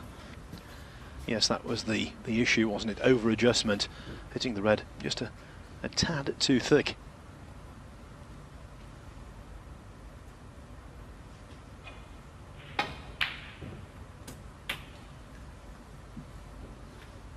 One.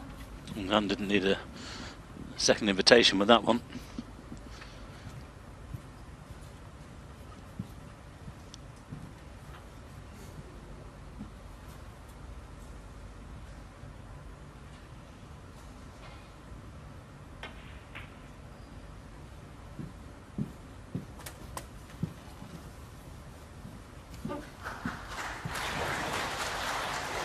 Six. Slowly accruing a substantial lead in this frame, but nothing's coming easy. There's another one.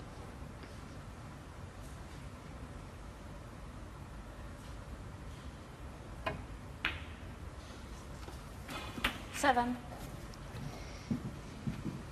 So smooth the cue action. No mental scar tissue, of course, at the age of 17, or at least if he's got any, it's minimal. Yeah, they'll be there though in a few years.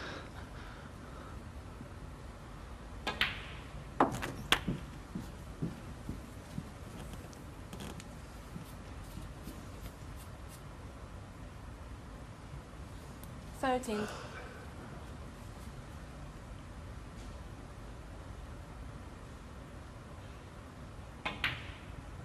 14.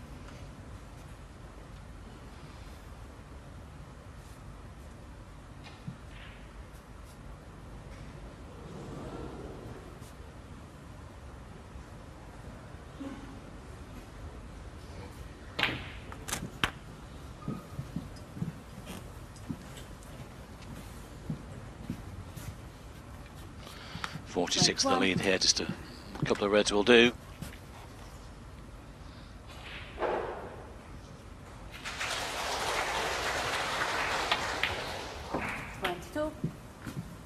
In fact, the pink will do.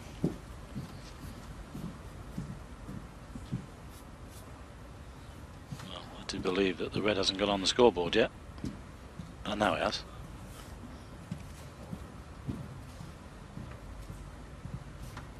So 47 the lead, this makes it 53, 51 on.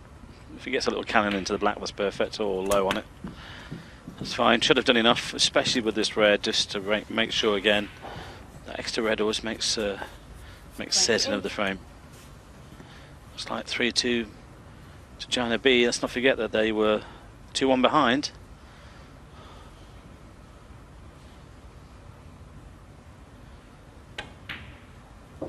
Talked about momentum, Phil.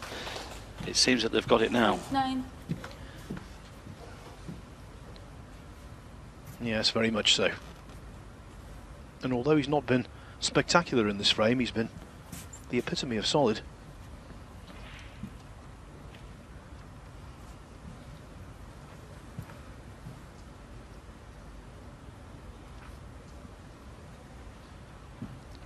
To get them through the group in the deciding frame against Malaysia, Jan put together a 66 break, 29. and it looks as though he's delivered the necessary goods here. Jacobs continuing on, but 54 behind, 43 on the table. 3 snookers required. Yeah, similar to Luca in the last frame, wasn't it, when he needed 4 snookers to tie.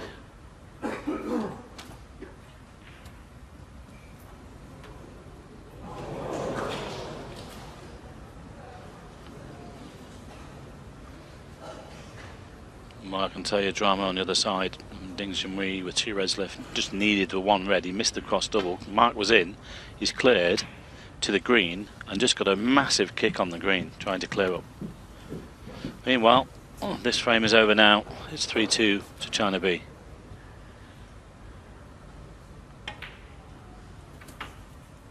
One. And Ding Junhui leads by 21 with 25 at the table, and he's just cross doubled the green. So it looks like 4-1 to China A. But that kick on the green for Mark Williams was horrendous. 6.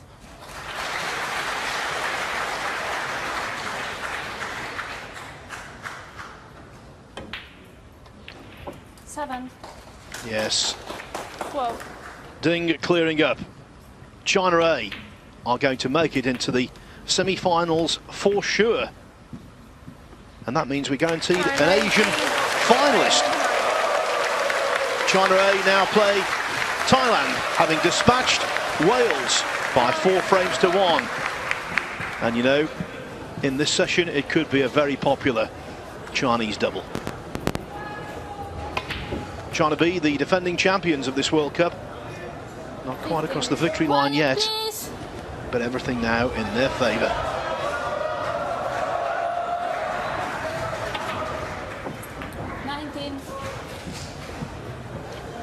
And what you might see at the conclusion of this frame is a lot of people who've been watching table 1 move across and support the youngsters here on table 2. Malgorzata Kanieska, the referee, trying in vain to quieten them down. Doesn't matter though, does it? The way the frame is won, if it needed them. There's a buzz around the arena.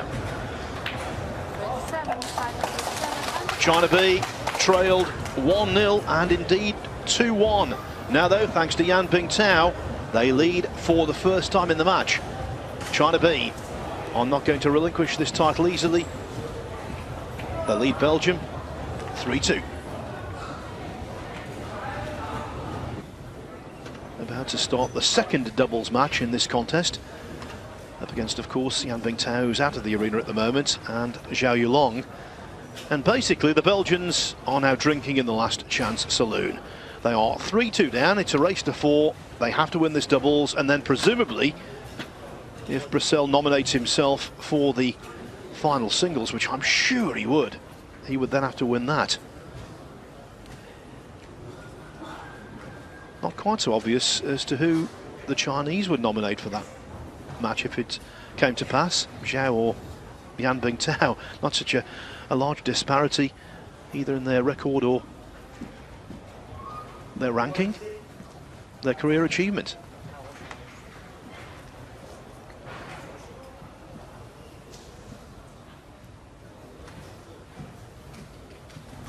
Thank you for number 6, China to break. So, as I suspected, most of the people who've been watching China A beat Wales have now moved over here, up above this table. Not a seat to be had now, hoping that they're going to see 2 Chinese teams in the last 4 tomorrow.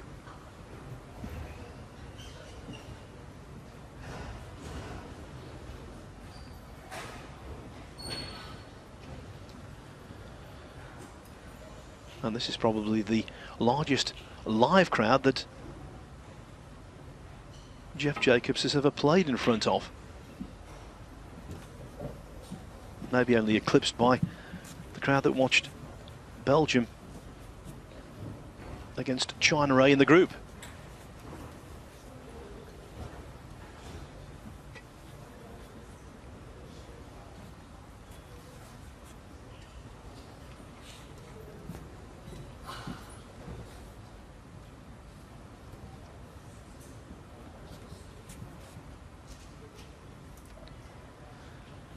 Another interesting point, of course, in the semi-finals tomorrow, there's only going to be one nation from the UK involved, England. Scotland, Republic of Ireland, although not part of the UK, very much one of the nations we expect to do well here. They both failed to get through the group. Earlier today, Northern Ireland were beaten in the quarterfinals by England, and now Wales depart as well.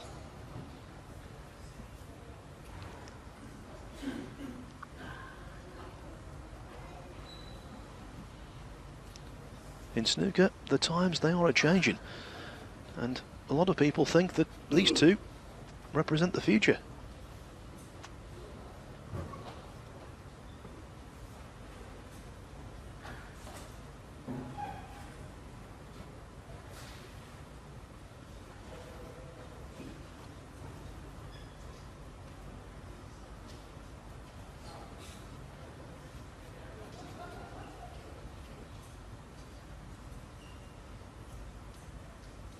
Once again, you get a couple of reds up in the bulk area, it's always a problem.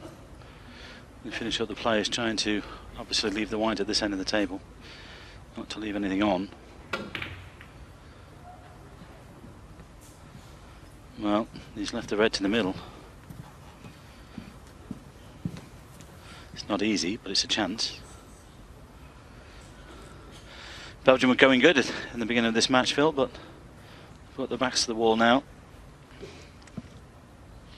Yes, I think if China B do prevail, for me the really important frame was the 4th when Zhao defeated Brissell, because in the doubles, and indeed in his first singles, Brissell had played nicely.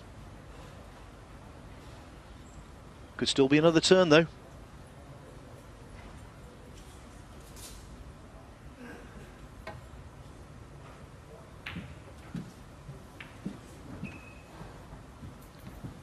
He's got away with that a little bit because he didn't like it going down. He thought he was going to turn it over into a potable position. There's a little tempter here on the right hand side. Also one to the left. Jeff's having a go at this one.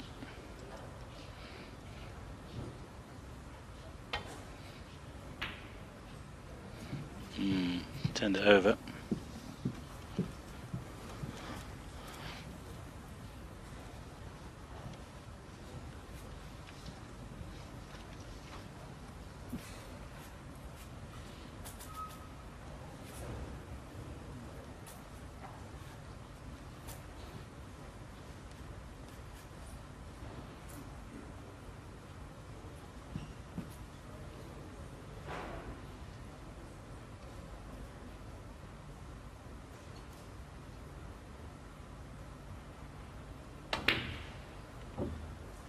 Ooh, that was close. And in some ways I think he'll be really disappointed that he hasn't knocked that in, because that was a good chance.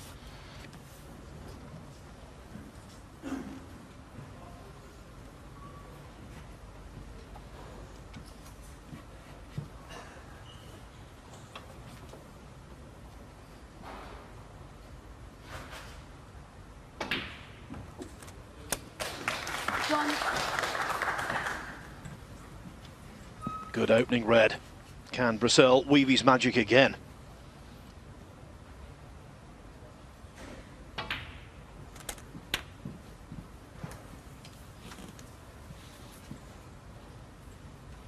Eight.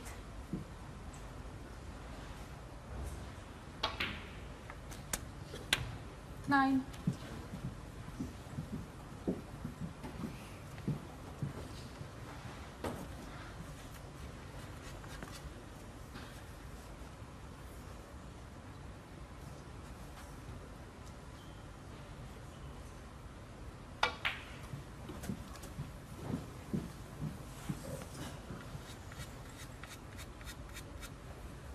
Fourteen.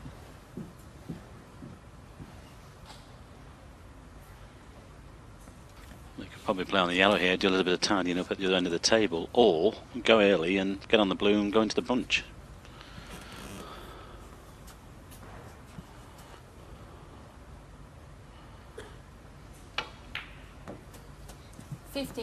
Yeah, I think he's going to do the latter.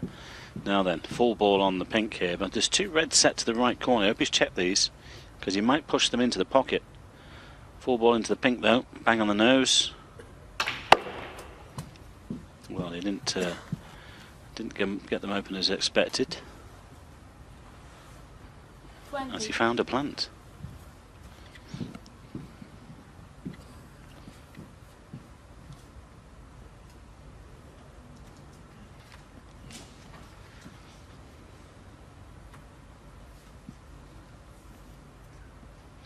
Well, I'm not sure about that. He's going to have to really squeeze that second red, and from there, and of course he'll be opening up reds. This would be a big shot if he takes it on. Very surprised if the reds didn't split more than that, because he caught the pink quite well.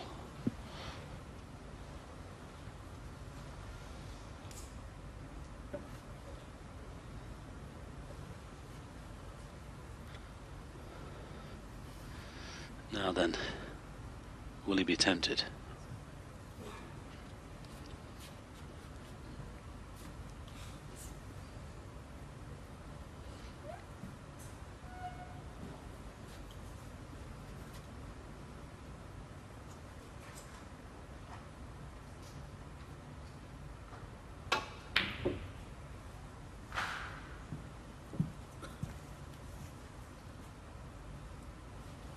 Belgium 20.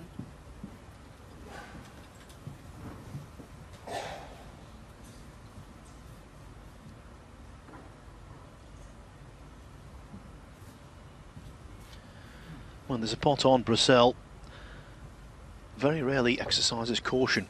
That time went for it, got away with it. Certainly did. Both these teams in their respective groups won 4 out of their 5 matches they played.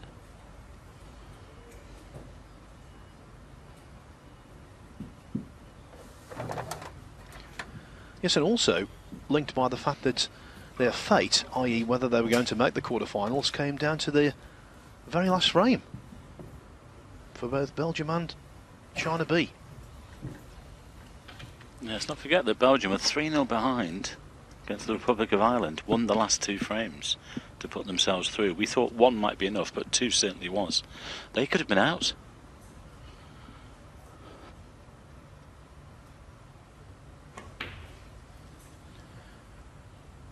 Yes, that was yesterday. The Republic of Ireland absolutely dominated to 3-0.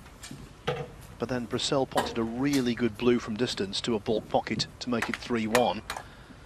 And as we said earlier, Jeff Jacobs was the hero, clearing up last red to pink to beat Fergal O'Brien and give Belgium the desired frame they needed.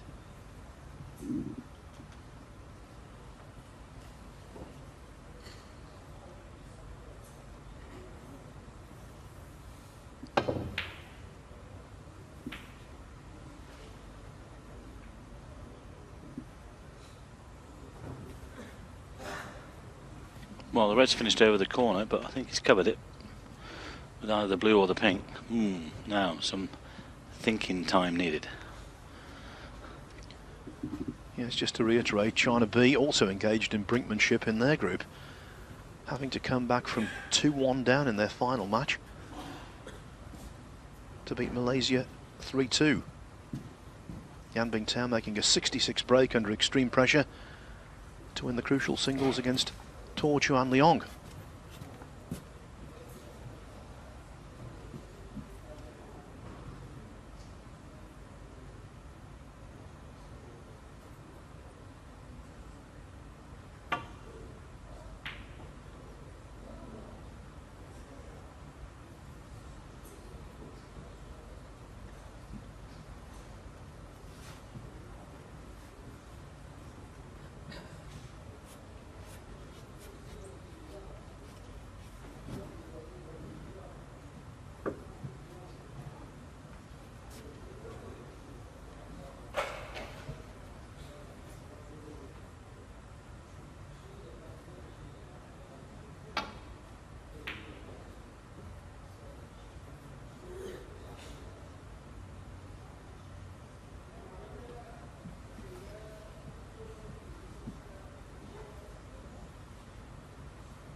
Well, both players being able to cover this red over the right hand corner pocket. I mean, you could drop onto that red actually, Jeff, here, just dead weight onto that red in the corner. I think that's an option.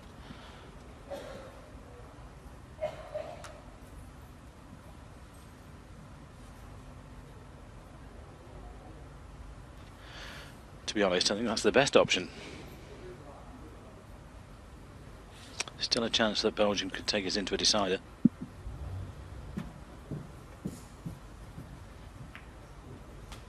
Yeah, well played.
isn't usually this ponderous, but A, the position is a little complex, and B, Brissell is well aware that one mistake might be the Belgians' last mistake.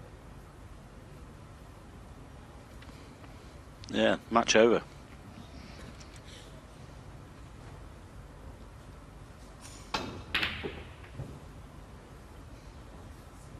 I have no idea what that was. Do you know? I think he's got away with it again.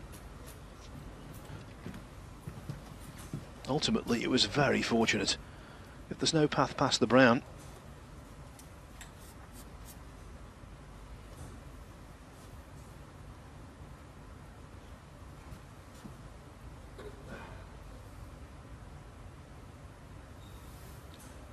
there is, you know. One. Right into the heart of the pocket. Not ideal on the green, though. It's potable. Well, I've no idea what Luca was trying to do there. I think he had a brain freeze.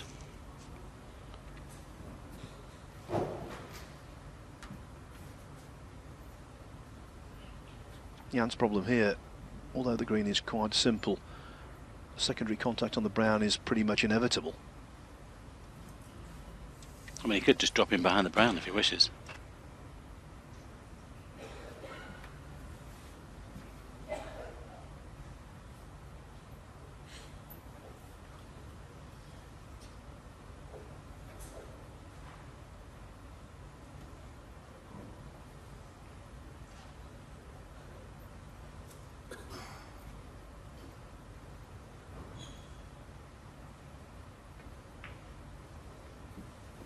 Final one.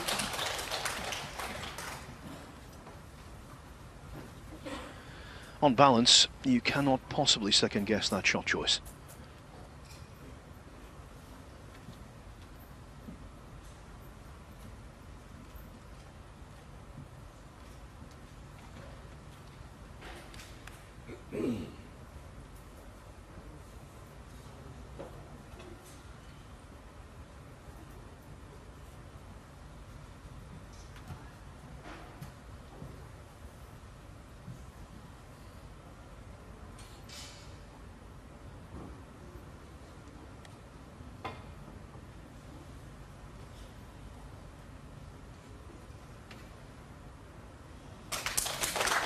Yeah, he's done well there. He's just flicked the first one on the way through.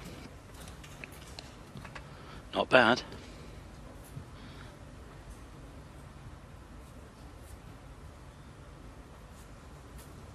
Should be quite pleased with that escape. There was a little tempter to the middle here, but he's going to have to play it with power. And at that angle, sometimes the pocket doesn't take it. I would suggest it's a good safety, which he is playing off the left on red. Behind the green, not playing that one. Switch your phone, please. Mobile phone going off.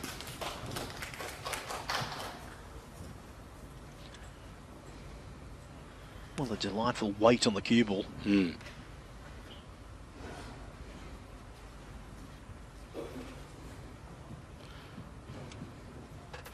I don't think he fancies this one either.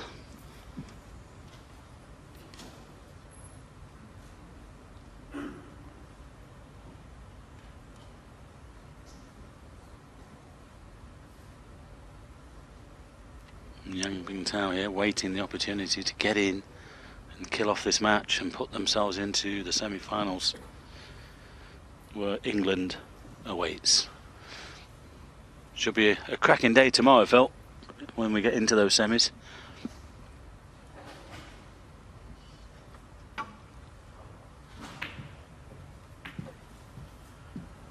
Oh yes. And you think after that China's chances of being involved tomorrow have increased, although it could have been worse, that, for Belgium. Yeah, he's got to negotiate the cue ball here, but it was a well played safety, wasn't it, from Zhulong that Yulong I should say, that has given this opportunity. Showed a lot of maturity there to play the safety the way he did. Now then, can he negotiate this cue ball around for the pink or the black? Well, gone with pace Dear me, he's finished nowhere. He's in trouble. He cannot see a colour here.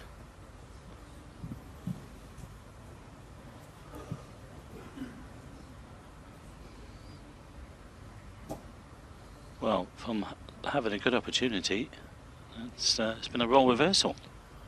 Tables turned indeed. As I said, I think Belgium were lucky to leave the cue ball where they did. Even though the pot was on, positionally it was always going to be an issue. And so they had genuine hope even before Jan played that shot. As it's turned out, it was the nightmare scenario for China B.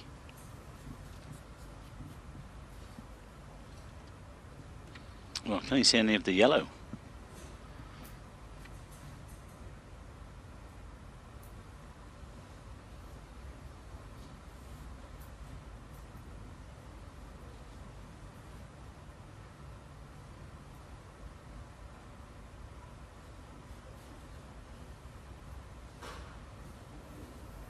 Well, this is big trouble. Even if he comes off a cushion and tries to hit the yellow or the green, he could still leave the red on down there. I'm not sure how much of the yellow he can hit, or even the green.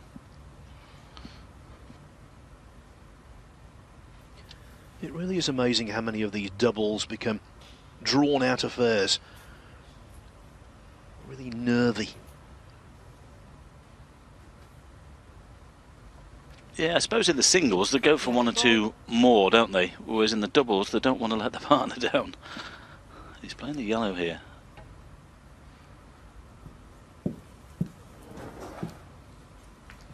Ooh, he's missed it. China 1, Belgium 4.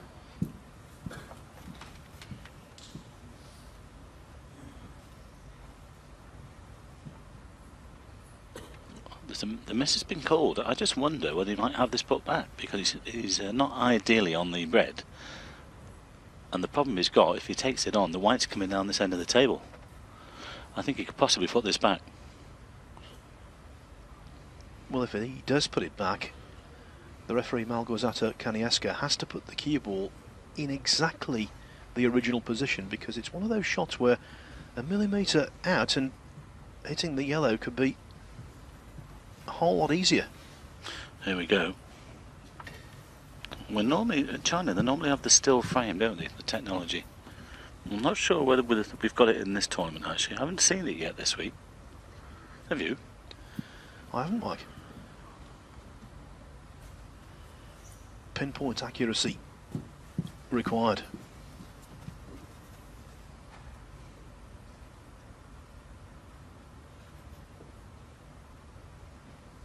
I think the green was a little bit more to the left, because where the white finished, they sort of hit the green fullish.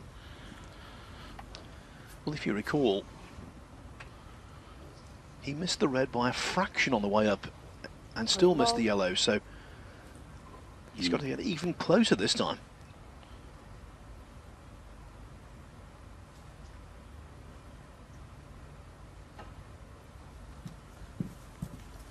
Missed it again. Oh, actually he played the green. He nominated the green ball that time. Apologies. Well, obviously he could play the yellow. Phil, he can certainly hit the green. But again, Jeff has to make a decision here whether to go for the pot. I wouldn't have thought so. Just push this red down the table.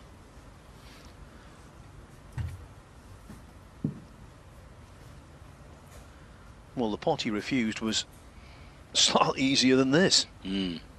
Well, there's a chance of playing the double actually into the left middle, staying on the green.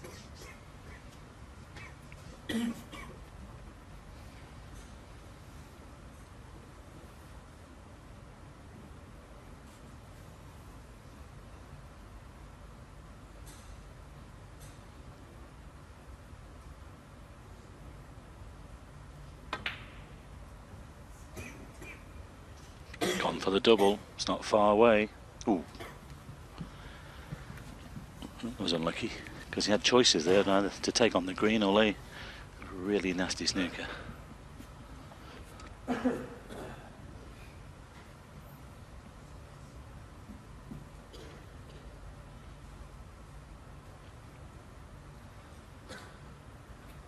Lengthy match this, over 2.5 hours in duration already, and still some way from its conclusion.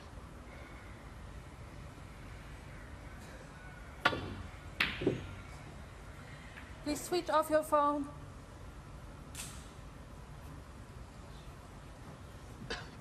Well, I don't believe that. Just as Zhu was down on the shot there, the phone went off.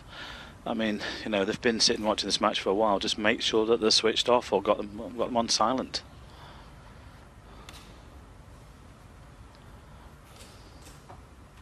And before each session, before each match, the crowd are constantly reminded, please be careful with your mobile phones to have them turned off. Well, yeah, sorry, Phil. Time and time again, you hear them going off. Yeah, they've got the members of the staff and them walking around with the boards. But I'll tell you what, let's go back to the World Championship. Day in, day out, Rob Walker was telling people, please make sure the phones are switched off. And what happens? Nearly every session, a phone, if not two, went off. You know, and that's in the UK. Amazing.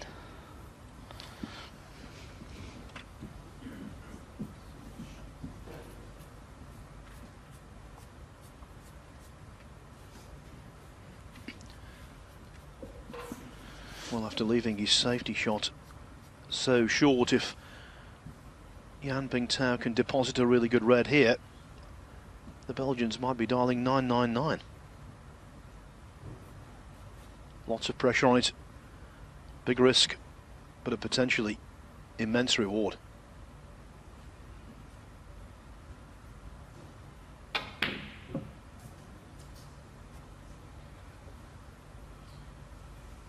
Yeah, you're absolutely right, Phil. And as much as they've been 3-2 behind, I don't think it would have taken that on. The worst case scenario is if they lose this frame, they've gone into a decider. I think he weighed up the, as you mentioned. I think the risk factor was well decided.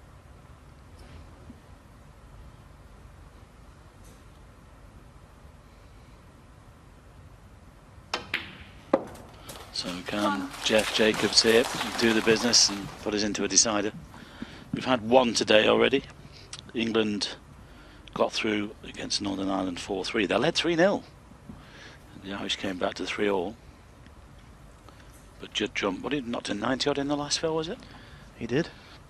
93 to deny Northern Ireland and Mark Allen in particular. Just thinking, you know, if Belgium can get into the semi-finals, Jeff Jacobs would be on a little over £23,000. Now, he's an amateur, as we've asserted on many occasions.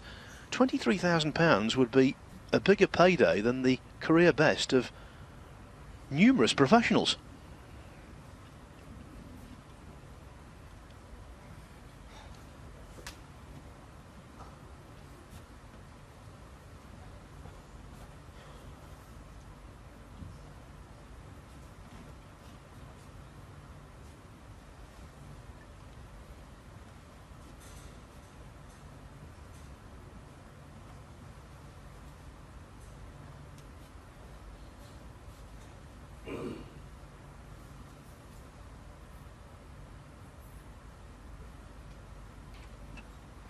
Well, just looking at the money list from last year, actually over the course of last season, Phil, and just as you mentioned, as regards that £23,000, you'd have to go down to number 72, 73 in the world. James Watton was at 74, and he made 23,500. And then this goes up to 70, like Meiji Wing won 32,000. So yeah, that's a long way down, isn't it?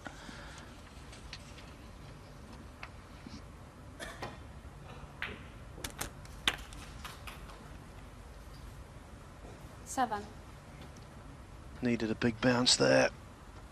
Positional halfway house. I think the yellow might go though. He's got a straight yellow to the corner.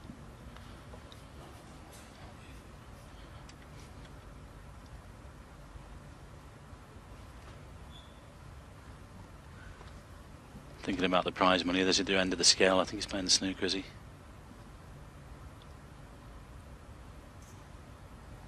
Yeah. Well played. Belgium 7. The other end of the scale, Mark Selby, 859,000 last year. I mean, John Higgins made 302. That's discounting the two tournaments he won, the invitations. That was another 300,000 on top.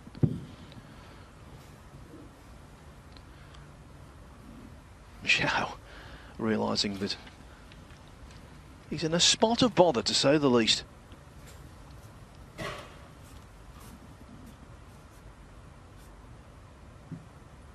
Well, the daft thing is, in these sort of situations, you probably finish up hitting the ball as hard as you can, see what happens. And so often we see players knock a red in. Well, I don't think he's got much option here.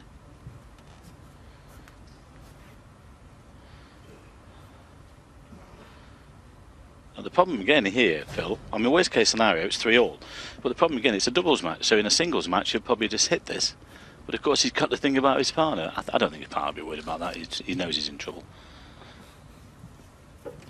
What compounds the issue, of course, for China B is that they already trail by 29 points. Well, there's a possibility he could come off 2 cushion, try and land on the one near the left-hand middle, but then there's leaving a possible pot on. I don't think there's a safe place on the table here. I just hit it. You've got a 50-50 chance.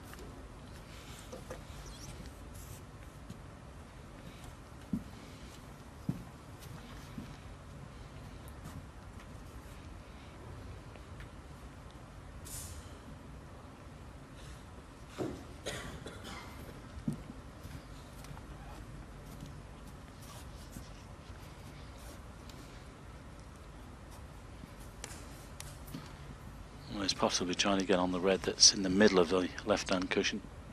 Dead weight.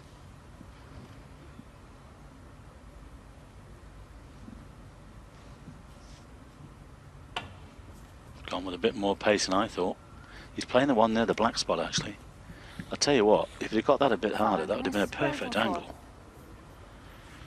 Oh, that's going back. Good angle, Phil. Yeah, good rehearsal. Worth giving up 4 penalty points to gauge what he needs to do.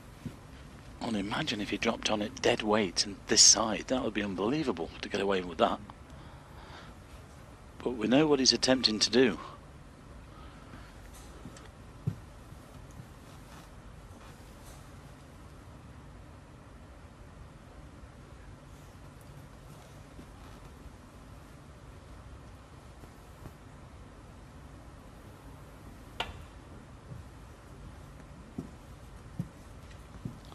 Short again. Foul and a miss, Belgium 4. Once more, good angle.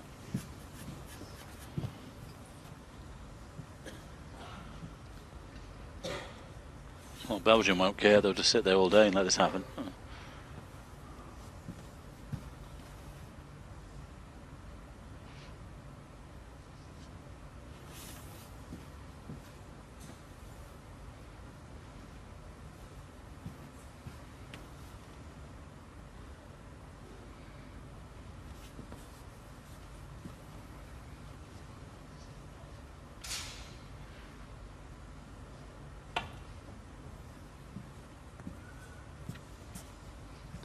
Short again. Foul and a miss, Belgium 4.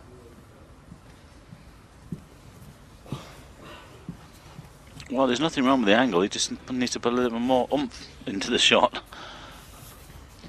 Yes, the points yield from the snooker is already 12.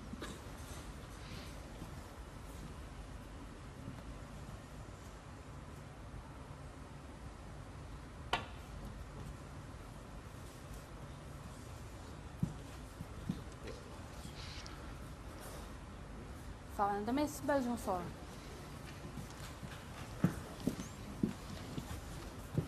Groundhog Day.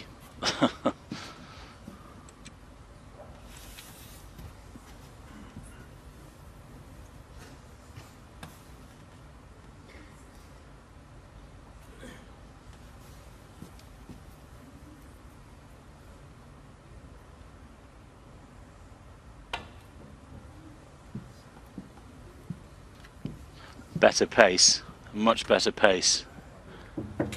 Well, he's done well there, because he knew that unless that white slid past that one, he's leaving a difficult pot for Luca here into the middle. Well, he stood his ground. Okay, gave away a few points, but he hasn't given away the frame yet. Oh, well, he might have done now, but I'll tell you what a pot that is to get in. Isn't it just?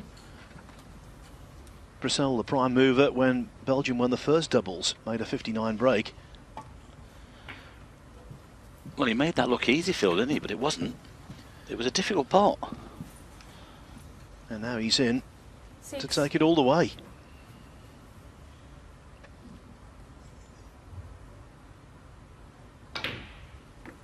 seven,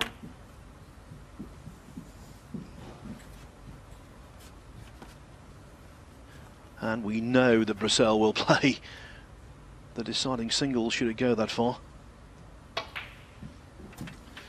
Yeah, who do you fancy for the other side? Jan? Well, in terms of world ranking 12. and seniority, it should be Zhao Yulong. In terms of potential, maybe it should be Yan Pingtao. I wouldn't like to make the decision, actually. No, do you know the ruling? I don't know. Has the ruling already been made? I mean, has the team sheet been made and they've, like, penalties, you know what I mean, like penalty shoots out, or and they wait till they get there and then decide the play? When the team sheet is issued, the 7th and deciding frame, should it be required, is left blank.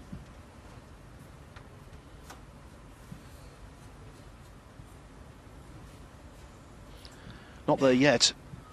Brissell, a poor positional shot. He's 58 in front, but 67 still on the table. Yeah, he definitely played on the black there.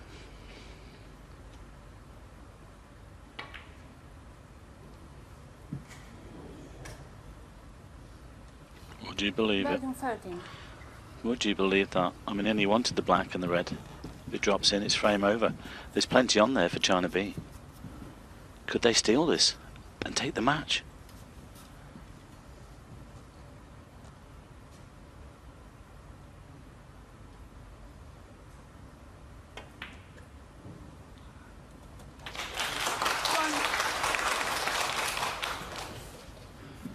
Well, with the green semi-awkward and the two reds on the left-hand side cushion as we're looking at the table, this would be a monumental clearance.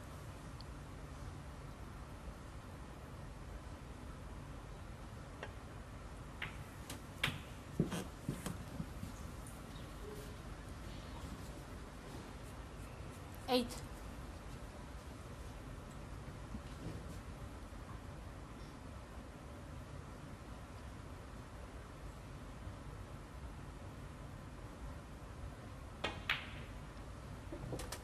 nine,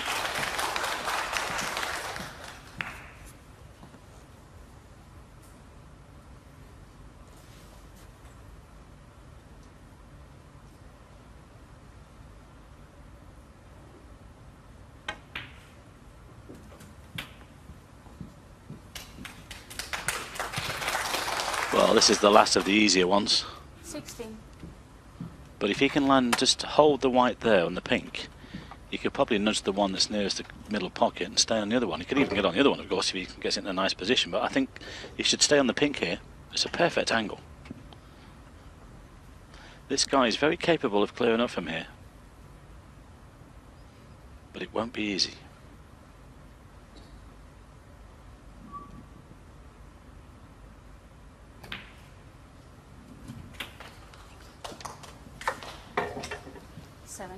Well, this, as we've often said, Phil, in our commentary, this is all about one shot at a time, one step at a time.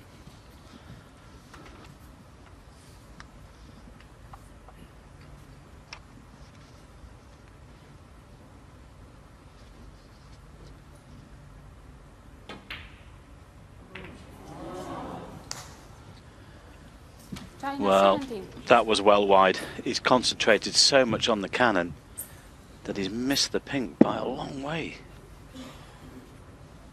41 the lead. Belgium only need one red. Well, he's going to be absolutely seething inside. The thing is, though, can Jeff knock this red in?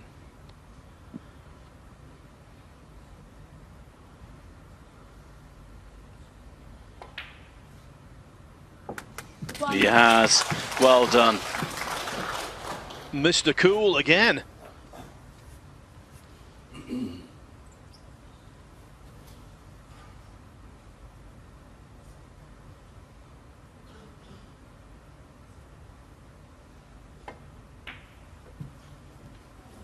Oh, could have done with that. No attempt to get on the red, which was the right thing to do, but should have made sure of that. That really would have kept the China team in their seats. Yes, as it stands, 42 the difference now, so China need a couple of snookers. Had the blue gone in, They would have needed 3 to tie.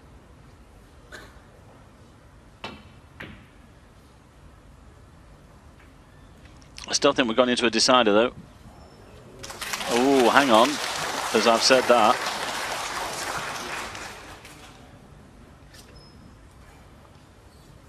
Well, imagine if he misses this red, catches the pink and leaves a free ball.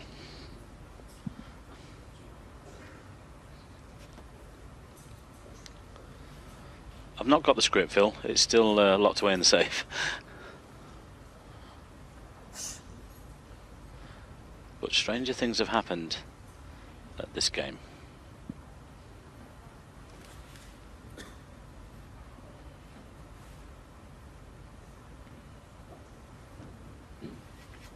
Yeah, he's coming down the right hand side, so he had no chance of catching a high value colour. Wise. 2 cushions, bit of right hand side. Well, he's bounced it into the cushion. Foul. China 4.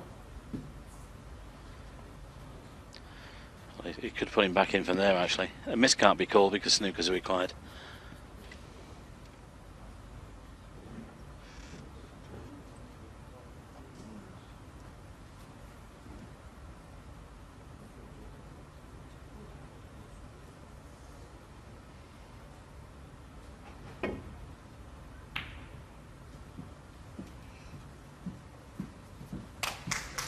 Played another one. Haven't given this up yet.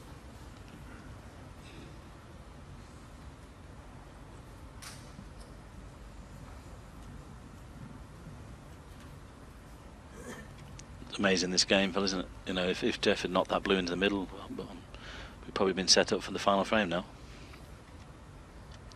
Yes, and it was the most bread and butter shot you're ever likely to see.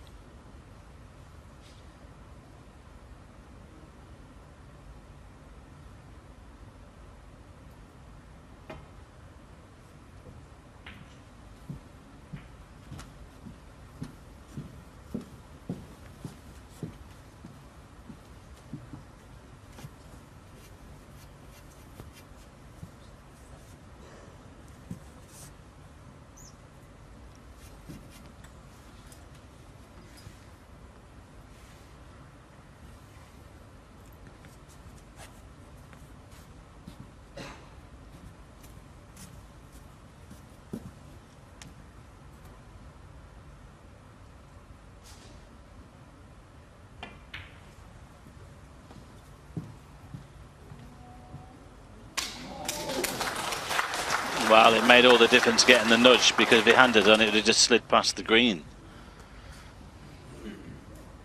Good shot though. He's got the snooker.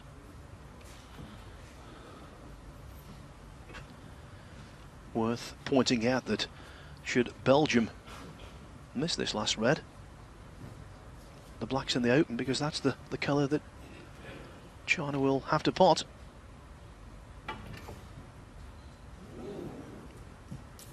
Foul. China 5. How quickly things have turned around. Well, that means hitting the blue, Phil. He can actually take the pink as well and still win now.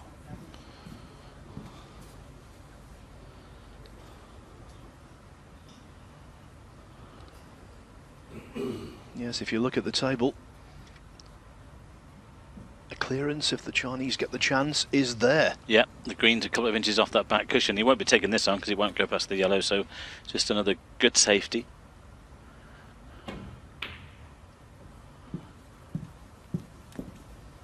Well, now Belgium have to be very careful indeed.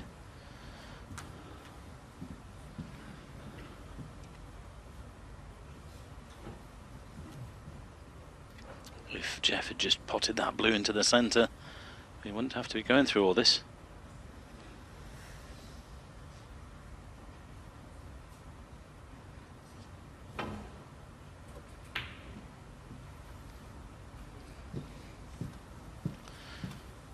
Could do that running on. Well, the pot is on here, but he's got to get some action on the white to avoid the brown and the green, and must get down this end for pink or black. So he might just refuse the pot and just wait.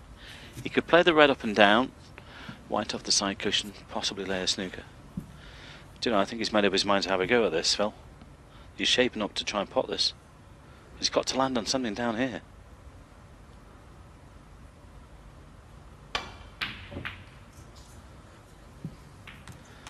Well, he's got away with it. I didn't see the percentage in that, Phil. If you couldn't sort of guarantee to be on the pink or the black, what's the point in taking the pot on? Couldn't agree more, but as it's turned out, China have had a net gain there because they've got the awkward green from off the ball cushion. They have. Unintentionally. This looks good though.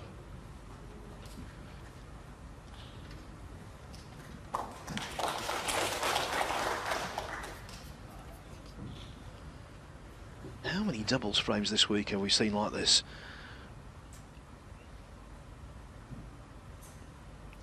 Frames that refuse to die.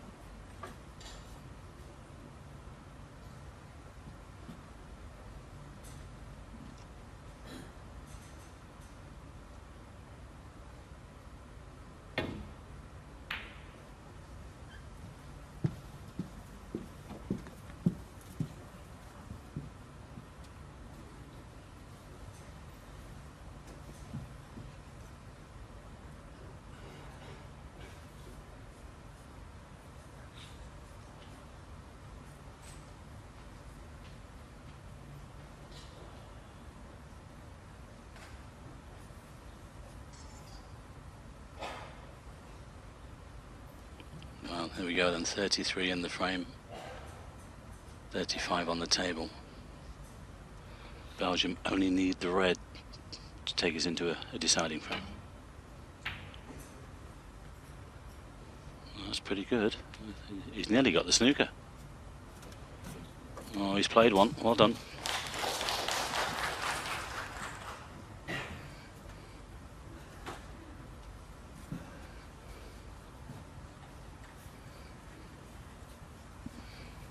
No, this is a problem for China here. He's not hitting the red, that's pretty easy. He's getting this red safe.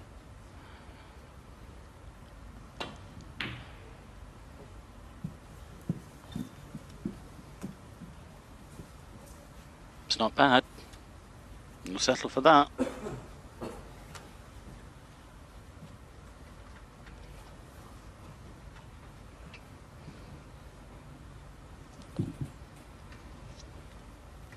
Tense moments then in this quarter-final.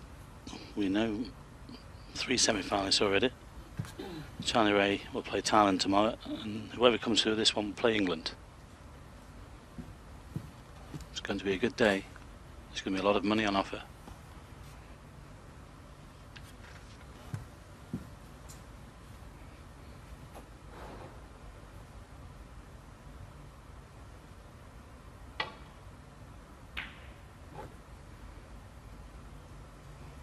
It's not bad. It's just well, two things really. A game of patience really for the Belgians and discipline as well.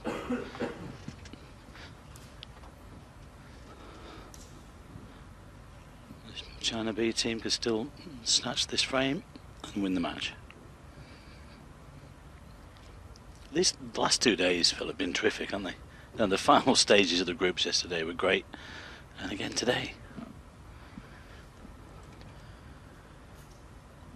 It's been old-fashioned snooker, hasn't it? The kind of edge of your seat stuff where lots of frames come down to the colours, big clearances. This is the nature of doubles, especially when it's a nail-biting situation.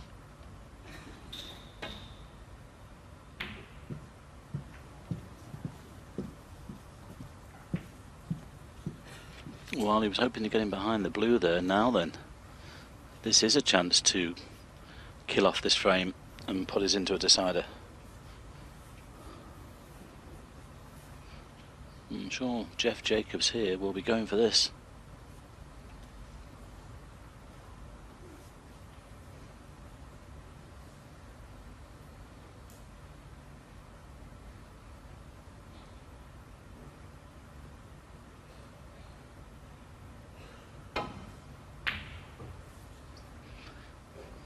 Well, he was well wide.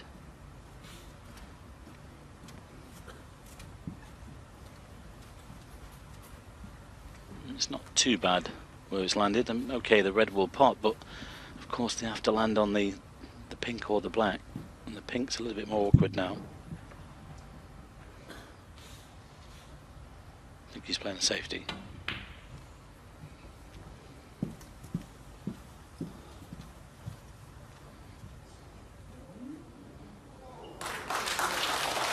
Well, say the safety, he's got the snooker. Well done. That more than serves its purpose. Well, he'll play the swerve shot here. Top cushion. Oh, too early. China 6. Wow, would you believe that? And the red is on.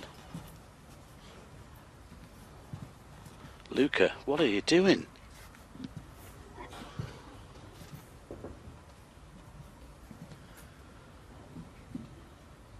If you're just joining this frame, it could be the one that takes China B into the semi-finals. And bear in mind, Belgium at one point were pretty much home and dry in the frame. China needed a couple of snookers. Oh.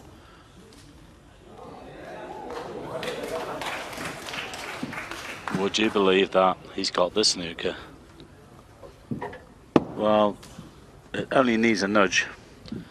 Yes, it's trapped so tightly in the jaws of the pocket. Any kind of contact off the left-hand side cushion first would see the red fall in.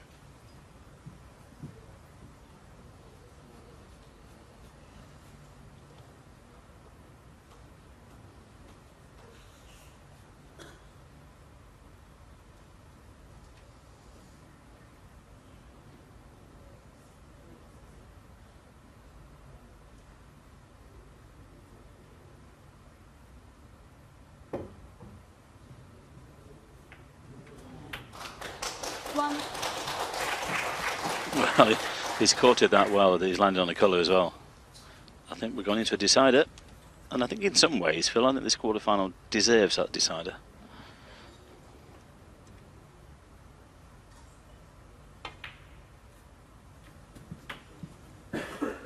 Yes, and that surely seals it now.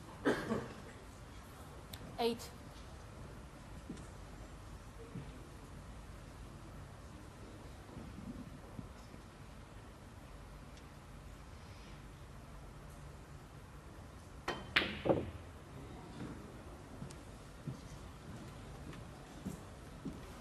Belgium 8. Well, it should do, but there's 35 in it, so it's only 2 snookers to tie. It's another pot that Jeff should have put away, really.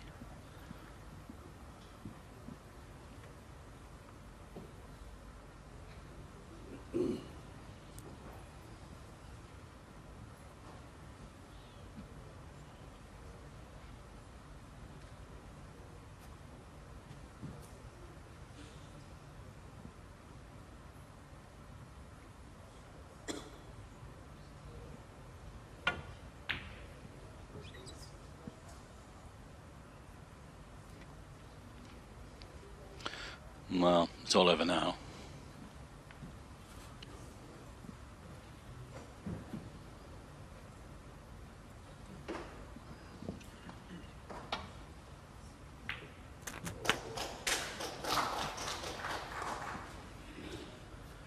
Yes, the doubles in this match have been kind to Belgium. They've won both of them. Yeah, the 2 points hasn't gone on their scoreboard yet, Phil, either. It should be 71-34. They haven't put the 2 points on their score yet. The graphic is wrong. There's 37 in it, not 35. 3. Well, they put the 3 on the China B, but they still haven't put the 2 for the yellow on Belgium. The score is wrong. I mean, the arena score might be right, but our graphic at the moment is wrong. It should be 37-71.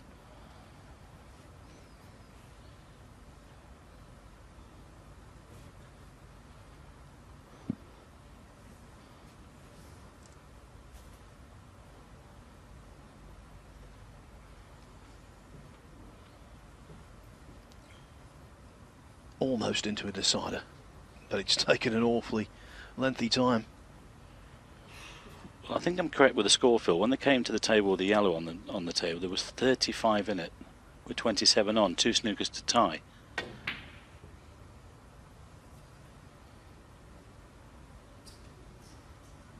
China 3.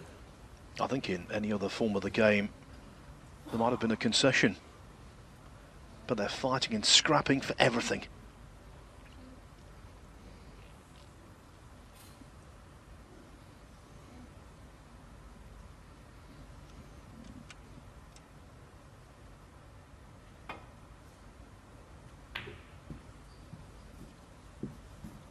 Ah, there we go. Yes, they've put the 2 points on the Belgium scoreboard. The scoreline is correct now. So 34 points the difference, 22 on. It means China need 3 4-point penalty snookers, and then the last 4 colours just to force a respotted black.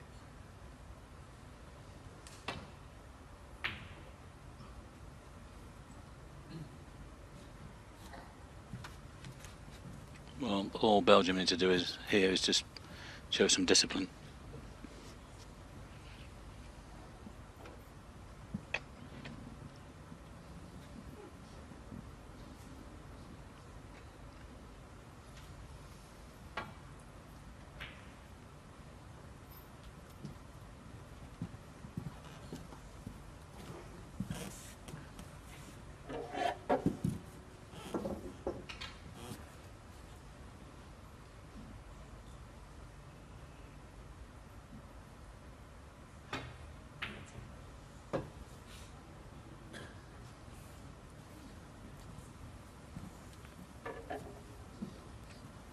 I was about to say it still might be a snooker. He didn't play it that way, but he's got one. Unless there's a really fine edge there, there might be. It doesn't seem to. So it could be 2 cushions.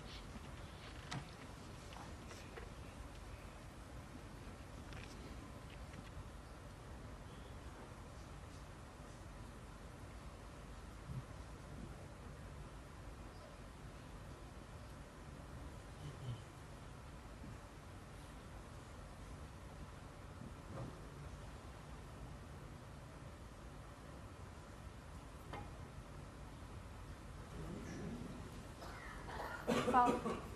China 4. Well, to be honest, Phil, he should be hitting those off 2 cushions. I'll use the phraseology I employed a few moments ago. Another frame that refuses to die. We've seen so many of them over the course of the last 6 days.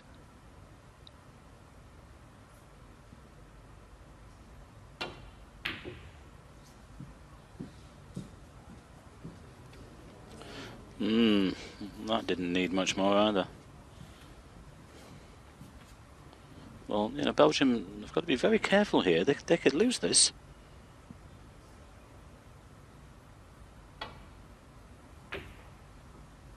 Not now, though, if that goes in. What about this one? Ah, well played. We are going into a decider. Yeah, the other boys have had enough. Yes, the concession arrives, and for the second time today, one of these quarter-finals in the Little Swan World Cup is going the distance. England just edged out Northern Ireland earlier. Now, China and Belgium are 3-3.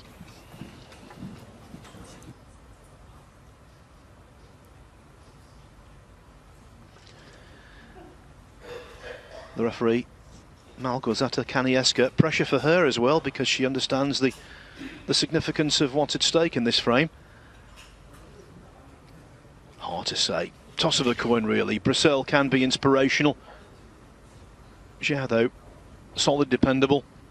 It's a clash of styles, and when you get 2 players of relatively similar ability as these 2 are, one frame, it's a lottery.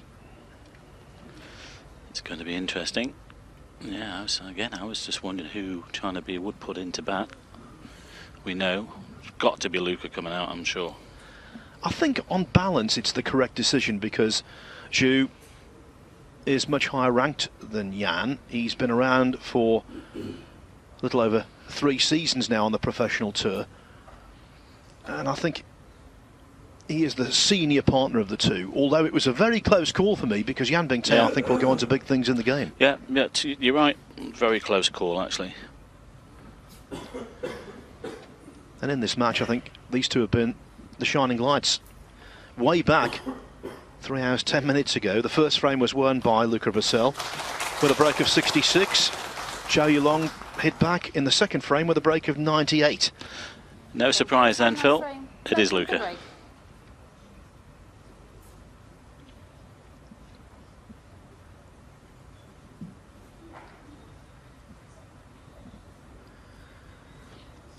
So can Belgium reach the semi-finals of Snooker's World Cup for the very first time?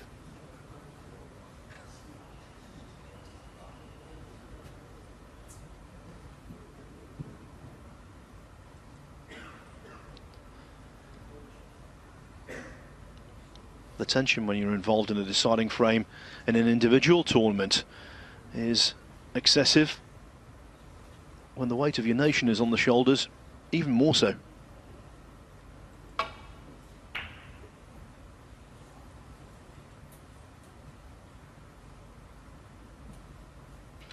Well, it's a one-frame shootout, and he's played a pretty good break-off shot there, actually.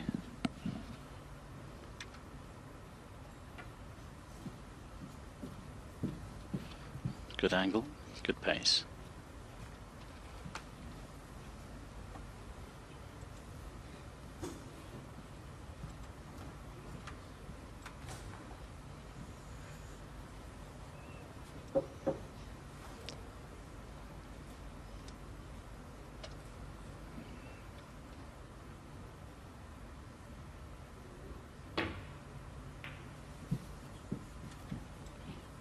Well, okay, caught the blue, but no damage done.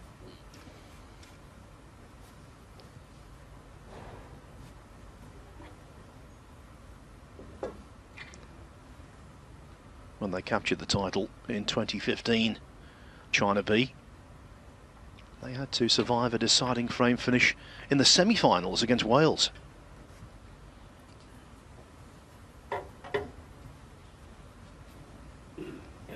In that tournament, Belgium reached the quarters, losing out to India.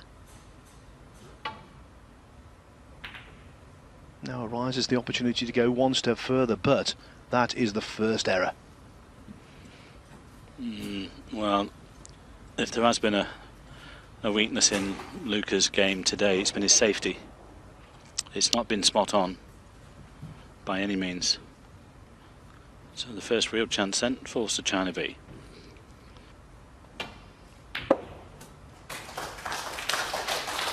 One. That's not clever.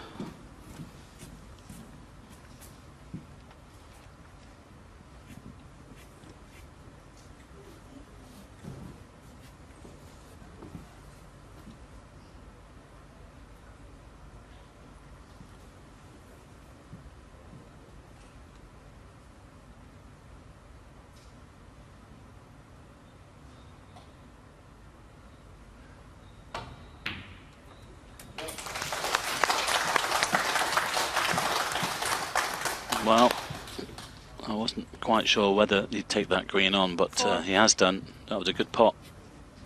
Back in prime position.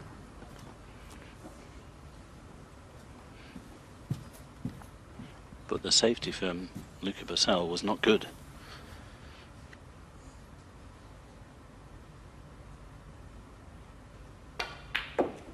Five.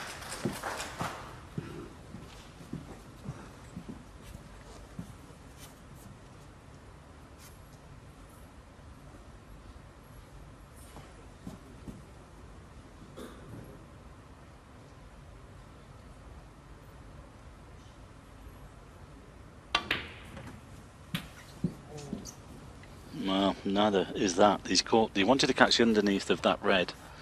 He's caught the wrong side of it. Well. Now he's out of position.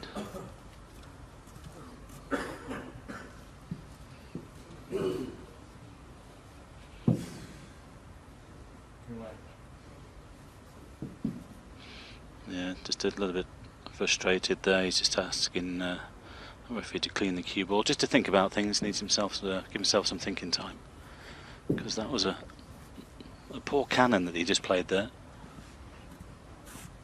It's one of the markers. They come in various guises.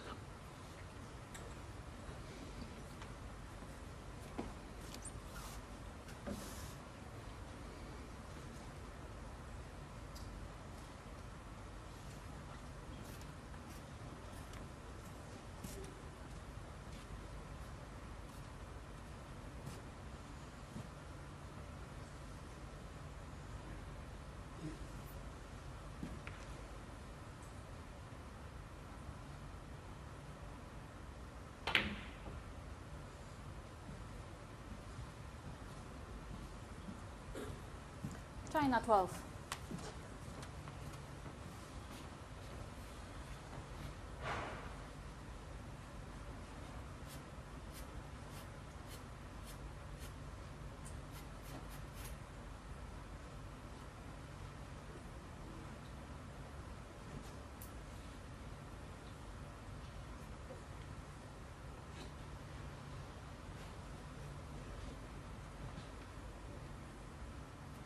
Well, that was some chance there for China B, Phil. If Zhu Yulong had just played a better cannon from the black, he could have still been at the table.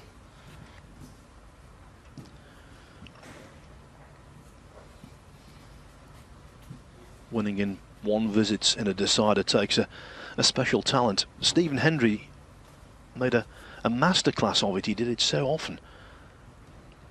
But to make a big break when all the chips are down, tough.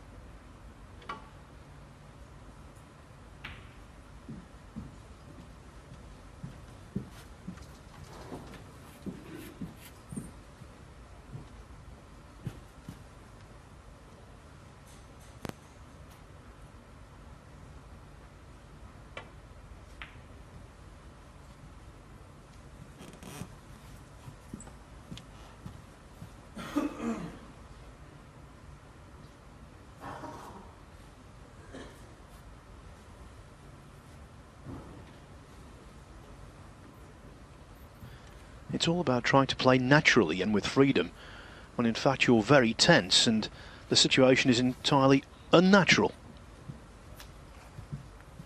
But if you come through a test like this, it would do wonders for your confidence.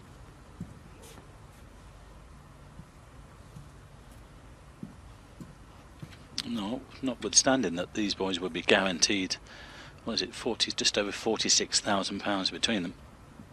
Imagine that for Jeff Jacobs, Phil. £23,000, eh? That's a lot of money.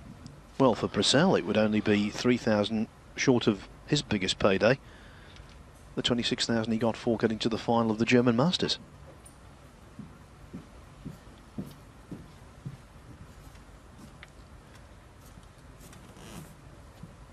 I will say though, without being overly Corinthian about this, and certainly not seeing things through rose-coloured glasses, I think there's an added dimension to this. They really do want to do well for their nations, and there's lots of pride in that regard as well as the Luca.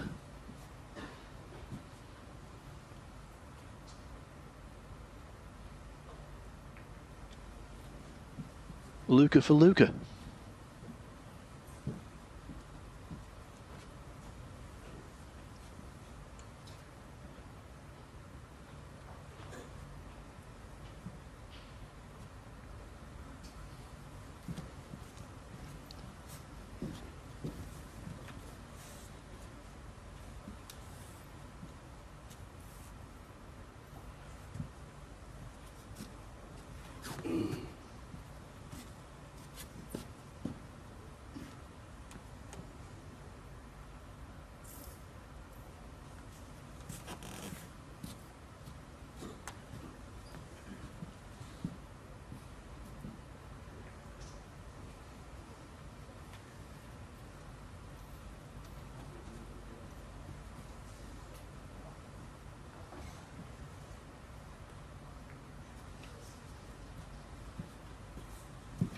Well, just 12 points in it.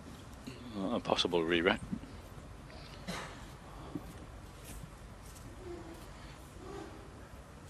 wouldn't be surprised if it happens, especially if they embed this cue ball deeper into these reds.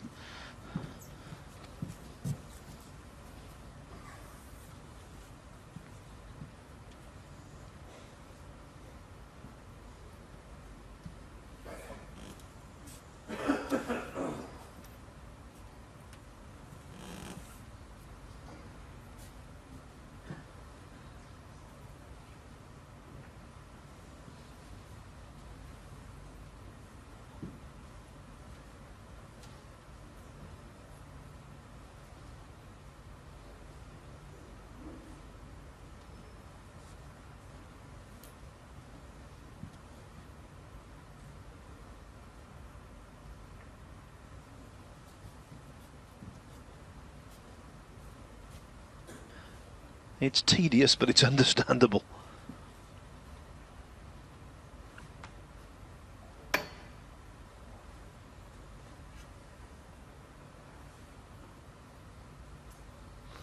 Chance here, though, to get the cue ball away from them. Don't think you had much chance of hiding that red down the table, but at least it's solved that problem.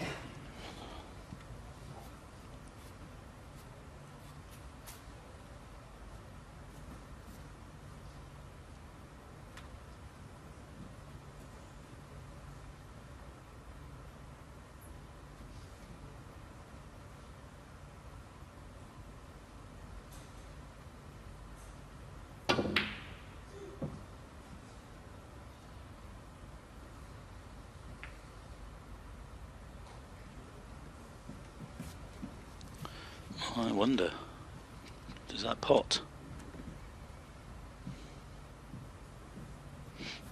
Well, no, because I think he would have been down to it by now.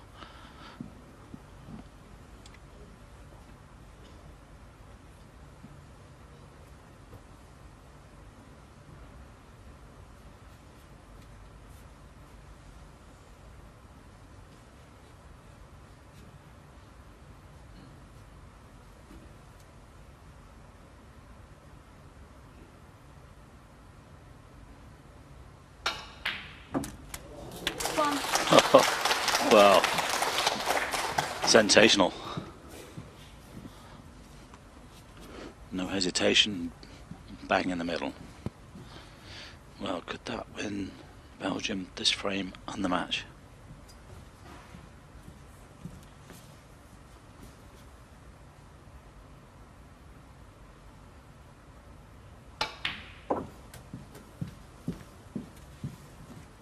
I suppose it'd be quite fitting, Phil, if it happens after a wonderful red like that. 4.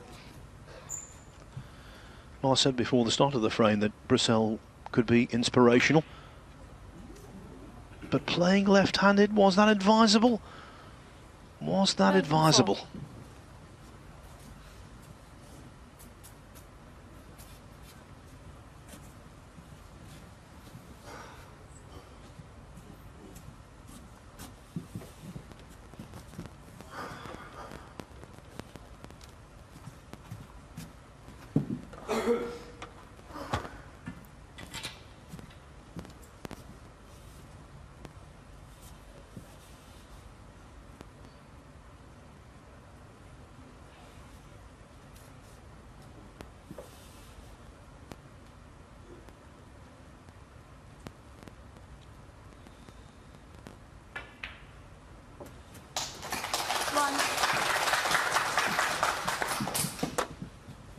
Well, Zhu here has a perfect angle on the pink to get into the pack. It just needs a good split. But I'm with you, Phil. I don't know. I'll question that red from Luca with left-handed. Yeah. The importance of this final frame. I know he can play left-handed, but I mean, there's a few that can, but they're not quite as good as Ronnie O'Sullivan.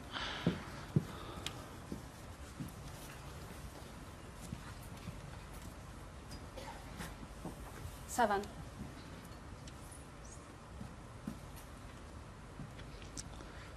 Well, he might just pay the price for his team. 8.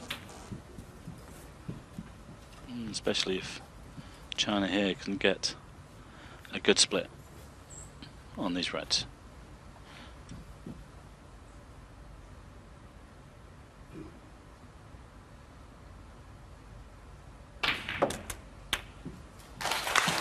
Well, he has got a good split. That's terrific. Luca, why did he play that red left-handed? Just get the rest out.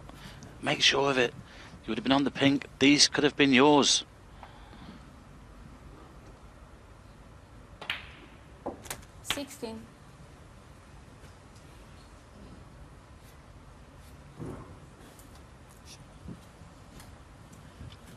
The semi-finals for Belgium, it could be in one hand and out the other.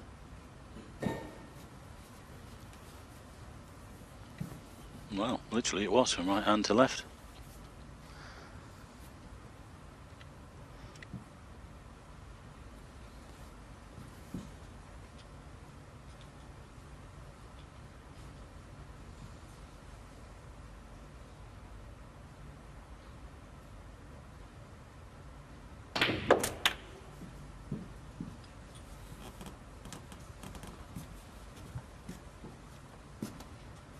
$23.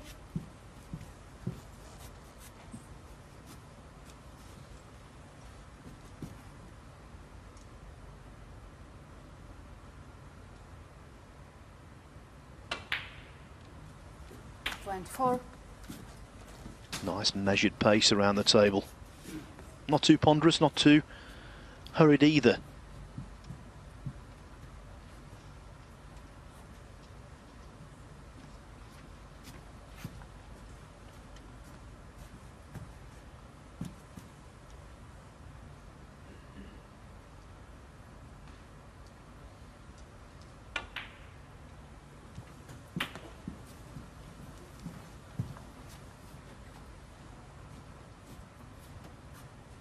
$31.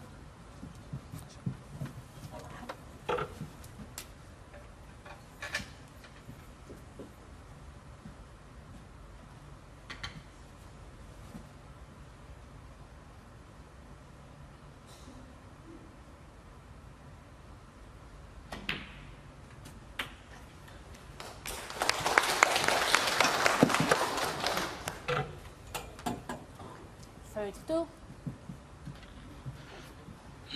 Well, as Luca looks on, Stu has a little bit more to do here with the cue ball. The right hand red won't go to the middle. He's going to try and get on the, I think, the one that's furthest away from us. A little bit of a reverse side with the backspin. There's another one there as well. Just noticed at the edge of the pack. Well, he's going to get onto the one to the right. That's perfect. Well done. Well, 39. go back to that left-handed shot there from Luca Purcell, Phil. It could, you know, could cost them the match. Could cost them a place in the semi-finals. 40.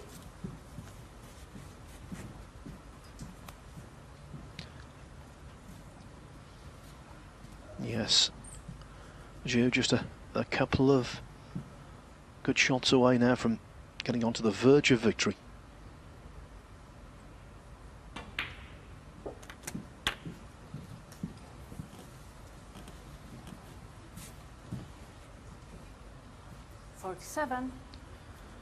And right now you have to say the decision to install him as the anchor man has been vindicated. You know, I was just thinking that as well. 48.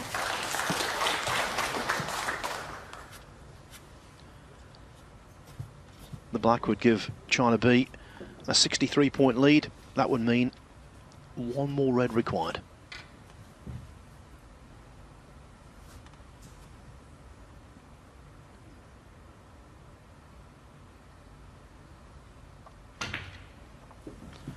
Well, there was a little bit of pressure on that one, but it was bang in the middle.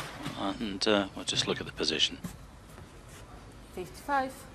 Looks like Belgium are on the way home, although he still needs a colour off this red, possibly the blue actually, unless the pink goes. Of course he only needs the red, what am I talking about? There's only 4 reds left, I thought there were 5, but that should take China B into the semi-finals.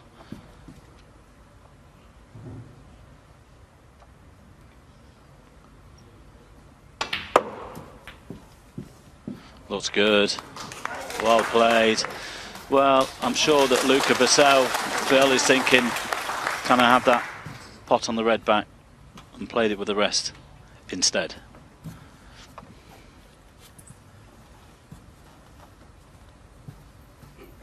This will not be the highest break of his career, but it's going to be one of the very best, given the circumstances.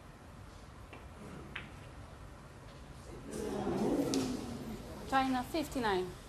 I think that miss, although unexpected, is a little too late to save Belgium. Mind you, they do have just a ray of hope. Well, it's 2 snookers needed to tie. 1.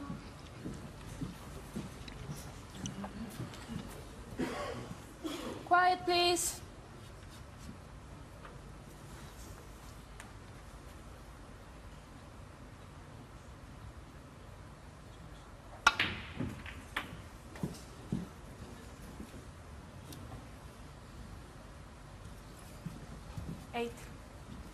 What's gone wrong?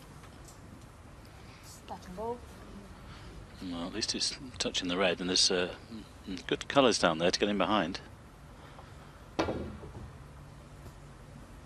Attempting to get behind the brown and the blue. I'll tell you what, this is looking pretty good. What about this one? Well done. Tight to the brown would have been handy. With the reds being in a line like that, I would be absolutely astounded if he were to miss.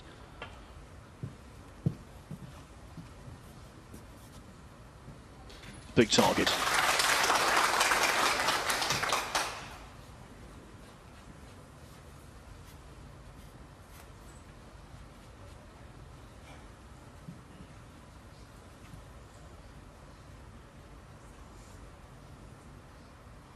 Tempting the pot to get onto the black. It's not far away, you know.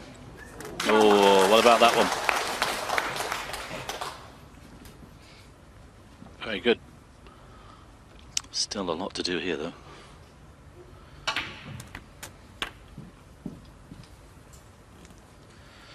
No, I think he's played on the red to the yellow pocket again. Stunned down for the black, and he'll probably leave the last one on. But then this needs to go in because the red goes to the right middle.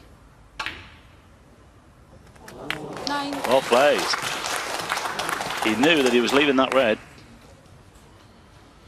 Now he'll leave this white in a position here to roll in behind the pink on this final red.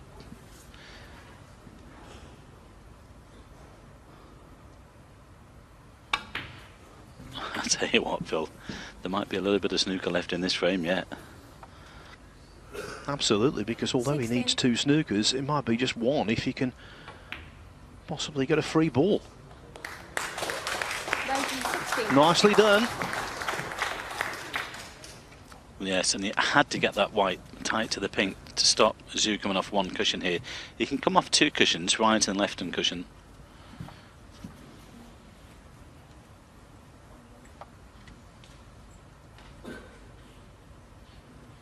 As Brazil left the table, he hung his head. He wanted to get the cue ball absolutely onto the pink, and he didn't quite achieve that. But still, nevertheless, he's achieved the main objective.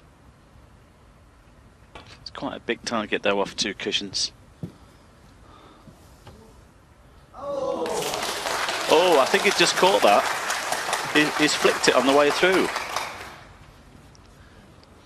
Well, he could rattle the red here, hold the white there, and send the red down the table. Oh, that was amazing. He's got the thinnest of glances on the red.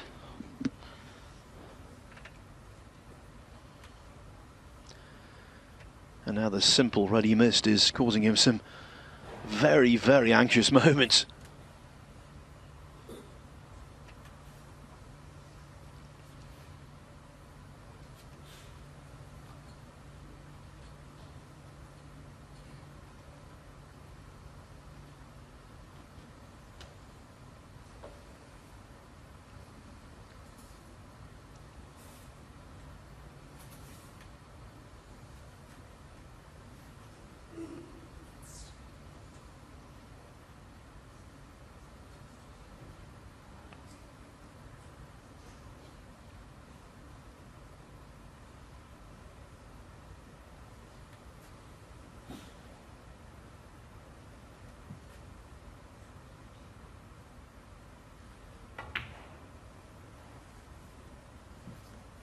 Well, he's tried to line them up down the middle of the table, and he hasn't played it very well. He had 2 or 3 options there. He could have played thin off the red, trying to get behind the black at this end, but now he might find himself in trouble. And it's Luca Purcell that needs the snookers, of course.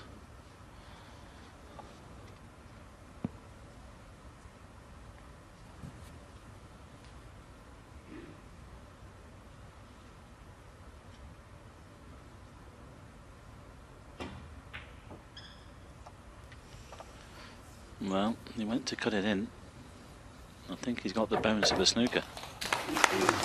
Well, he has. And the problem that Luca's got here, if he swerves around the pink left-hand side and pots it, it's got to get onto a high-value colour. This way, he's got to be careful he doesn't go in off.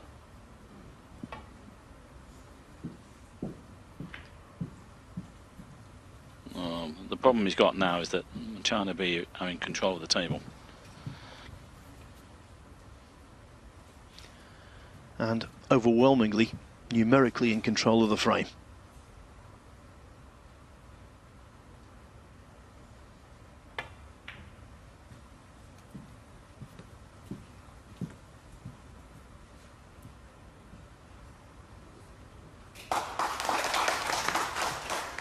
Well, that's gone awkward. Got to hit this. He's got to get it safe.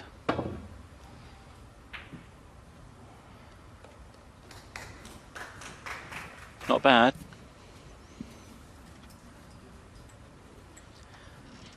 Only the best of 7 frames, Mike. It's been in operation now, this match, for 3 hours and 40 minutes. Now, though, it's over. And so is the World Cup for Belgium.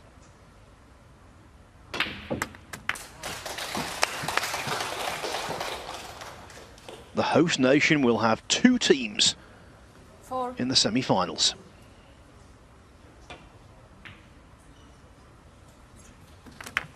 6. Well, every credit to Zhu Yulong. He's played a strong frame here, especially when Luca missed that red to the yellow pocket. He stepped in with that 59. He was patient, just waited for the victory. Well, they're still on course, Phil, to retain their title. Indeed they are. China B have beaten Belgium 4-3. Luca Purcell tried to be a snooker southpaw in that deciding frame, but he missed the vital ball, left-handed, and it was Zhu Yulong who struck the vital blow with a break of 59. China B have defeated Belgium 4-3.